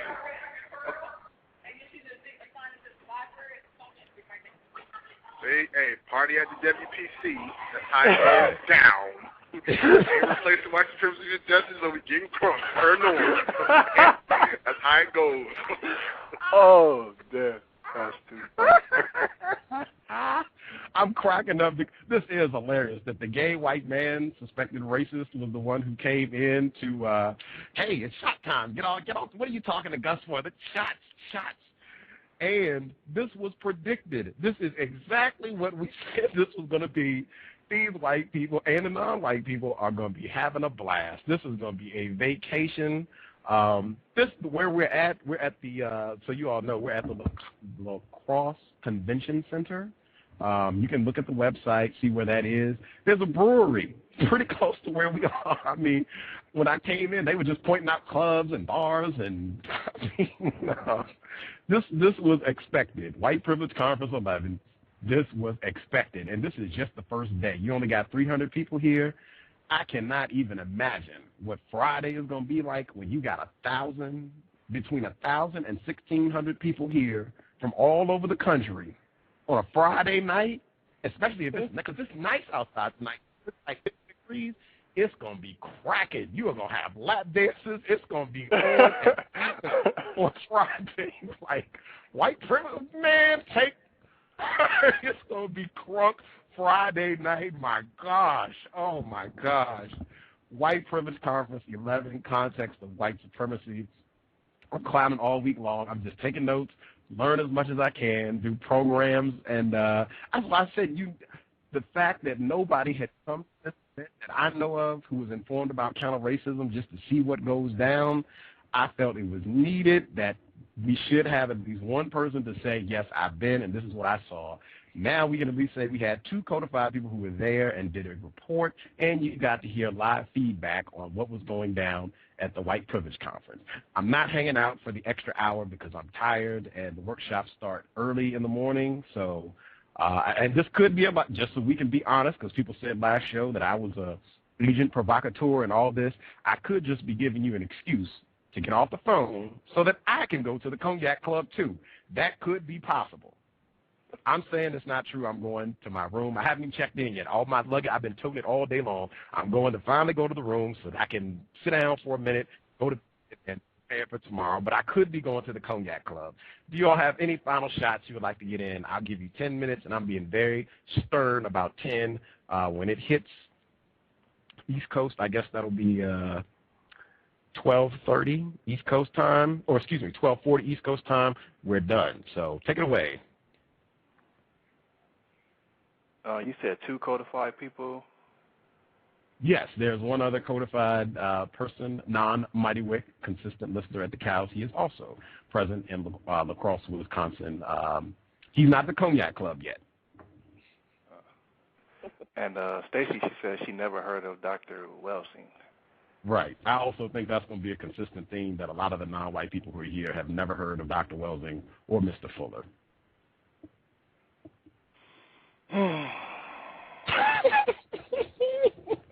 They're going to the Cognac Club. We're not trying to read the ISIS papers. It's shot time, man. Picking vodkas.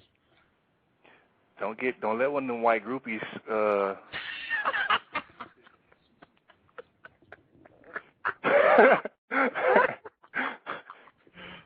no. This is all business. I think 2 things I want to keep. Oh, wait a minute. This is you all's time. Take your 10 and I'll say my few words as we close. So y'all got 9 minutes. Sorry.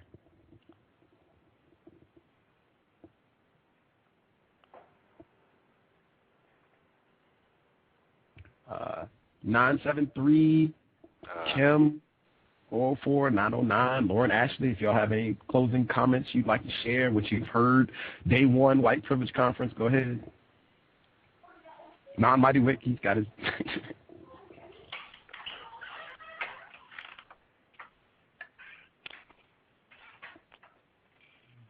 Yeah, this is Kim. I feel like I'm missing out. You could be at the Cognac Club, too. You could be at the Cognac Club, too. Oh, man. Or at the pool. Like I said, we're at the pool right now. It's not even like, we're at a classroom or something. We're at the pool, lounging with a hot tub and the pool, actually. They got a very swank spot for the White Privilege Conference. I don't know if it's 5-star, but the Radisson is connected to the La Crosse Convention Center. I mean, they got an indoor pool, indoor hot tub. They got a very posh spot for the White Privilege Conference. Very nice. Very nice. And there's an indoor water park. Did you see that? There's an indoor water park walking distance from this hotel. And a brewery. You can get a brewery and an indoor water park walking distance from this hotel. I suspect that's on purpose, intentional, and all part of the plan. I mean, they could have had it here in Milwaukee easily. Easily. They could have had it here in Milwaukee easily. So I do know. Oh, I'm sorry. I thought that was kind of odd. They have it in La Crosse because they could have had it in Milwaukee easily. Dr. Moore, he said that the location of the conference is they go where they are asked. He said that people request to have the conference, and so they pick from the places that ask to have it. So next year it's going to be in Minneapolis. Apparently they asked for it this year, La Crosse. I think it's going to be in New Mexico in 2 years. So, yeah, I guess, I don't know, find somebody there. If there's a university there, see if they'll host it. You maybe make a suggestion, but that's what he said in terms of how they determine where it goes from year to year. I think it was in Memphis like last year. I don't know where it was the year before that. Oh, okay. Okay. I hope Non-Mighty Wick brought his camera, man. Yes, sir, I did. I'm getting, so far, pretty decent footage. Okay, word. I'll be looking forward to it. Yep. Yes. 6 minutes? 6 minutes?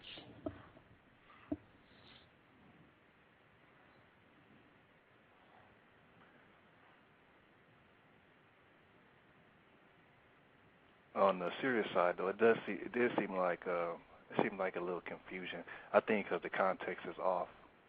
So once you start using words like privilege and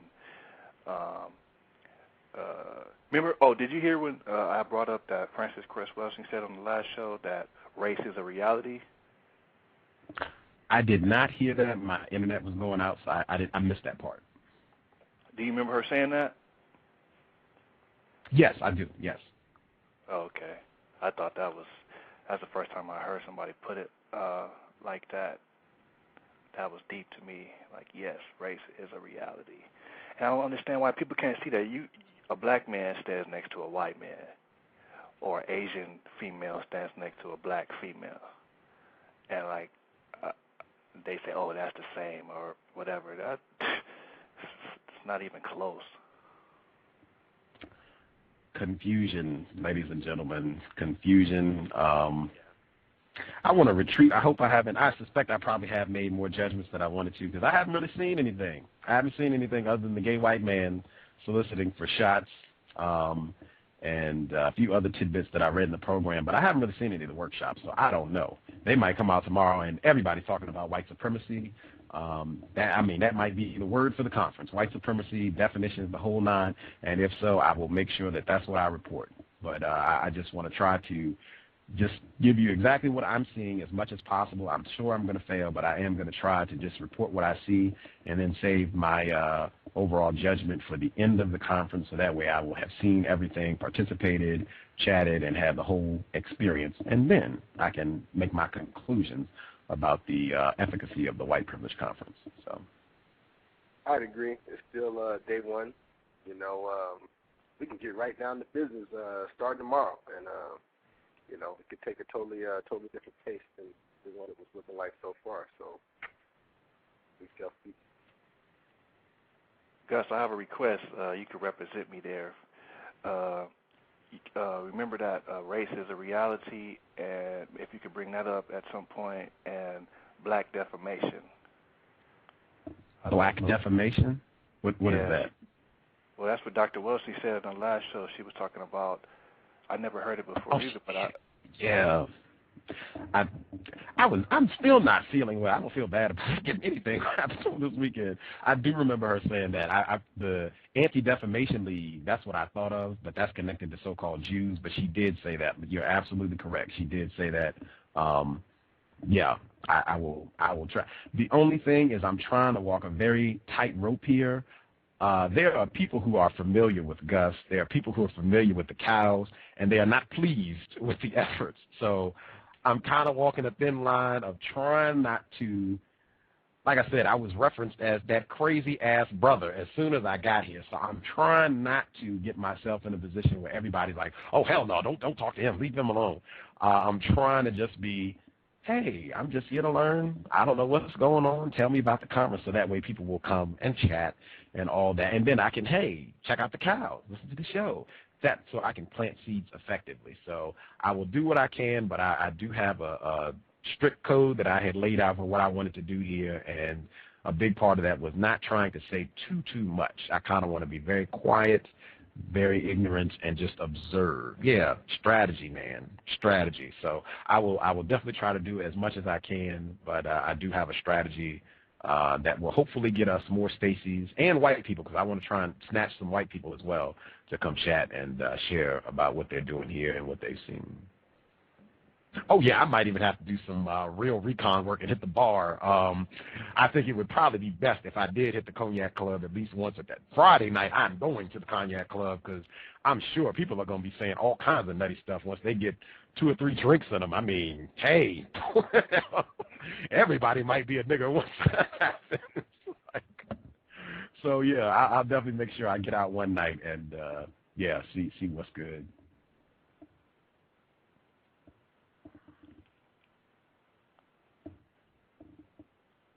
Tater Pie, did you have anything? I know you stepped out for a minute. Anybody else? Hakima, 909, Kim, 973. We got like a minute, 30 seconds left, so talk quick. I missed a lot, so I can't really comment. Okay. As Native Americans would say, be careful when drinking around white people. For sure. Might lose your land. Lose your land.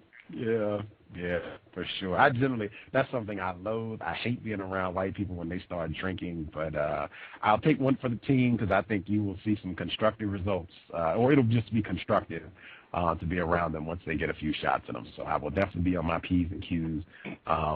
But yeah, I will brave the drinking white folks one evening, and hopefully we'll be live on the air so you all can partake.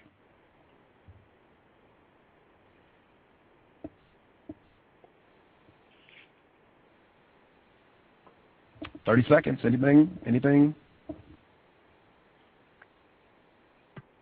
I was thinking be cool, because maybe I wanted to see, like, maybe if you get, I guess, hit on, see if they're promoting that interracial, what they call it, interracial love. I will have a bird's eye out for that. I suspect there's going to be a lot of that going on, particularly at night. I suspect that's going to be off the chain.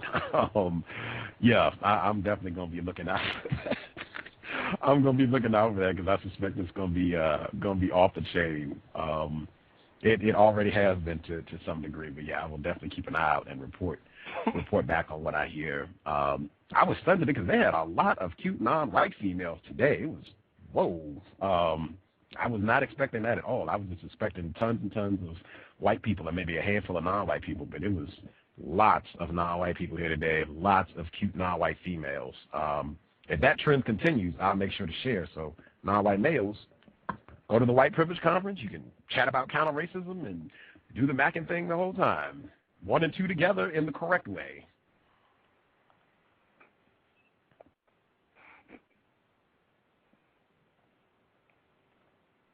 Now, Mighty Wick, I need to see some evidence what Gus is talking about there. I will do my best, sir. All right.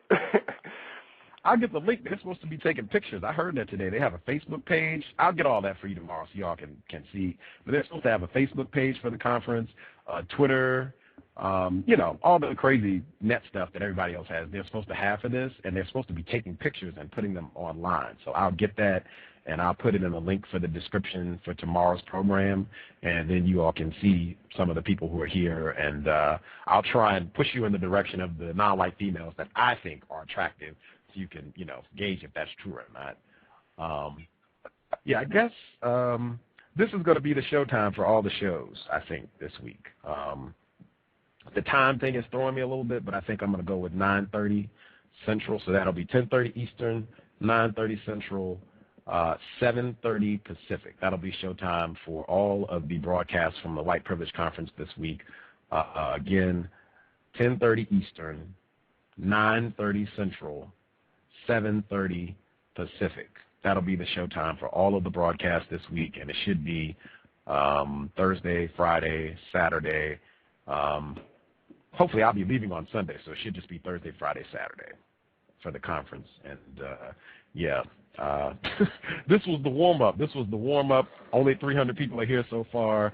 And, Gus, very tired, very tough day. Hopefully it should get better as we go. We'll have more people here tomorrow. I'll have seen some workshops. I'll have seen more people. I'll be a little rested, be a little healthier, and hopefully, it should be very constructive live broadcast from the White Privilege Conference in La Crosse, Wisconsin. Man, oh man. I don't know if I would recommend, I'll save that until it's all over, whether I would recommend non-white people coming to hang out for the conference next year in Minneapolis, but I'll keep that in mind. Is this something I would recommend that white people attend to study on? But I am tired. I'm going to rest. Thank you all for supporting the broadcast. We'll be back tomorrow, same time. I'll try and snatch white people and non-white people to come on the program tomorrow. I'll even try and make sure that I snatch a cute non-white person to come on the program, and you all can talk to that person directly. Gusty Renegade on location. Can't wait to get back to Seattle. I'm not feeling Wisconsin, but maybe I haven't been here long enough. We'll be back Thursday evening. I will study, take good notes. I will do my best to try and represent for the non-white team. Thank you, everybody, for supporting the broadcast. If you think it's constructive, if you do not, don't write 50,000 notes on the page about how whack you think the program is. Just don't listen. As long as you're listening, you're helping to promote the program, whether you realize it or not. I get listens, whether you like it or don't like it. It generates listens for the program, and other people get to see that you listen to it. So just tune it out. Find something else to listen to. We will be back. In the meantime, please support Cree's efforts, counter-racist, evolving engineer, right here at Blog Talk Radio. She will have Dark Matter on her program April 18th. You'll have to check her site for the specific showtime, but April 18th, Dark Matter, and support her blog as well, cree7.wordpress.com. Again, cree7.wordpress.com, and Back of the Bus, nonwhitealliance.wordpress.com. Once again, nonwhitealliance.wordpress.com. Might even flip a coin, see if we're going to go to the Cognac Club tonight. We'll be back tomorrow. Replace white supremacy with justice as soon as possible. Signing out from the White Privilege Conference. Man, oh man. Day 2 coming up.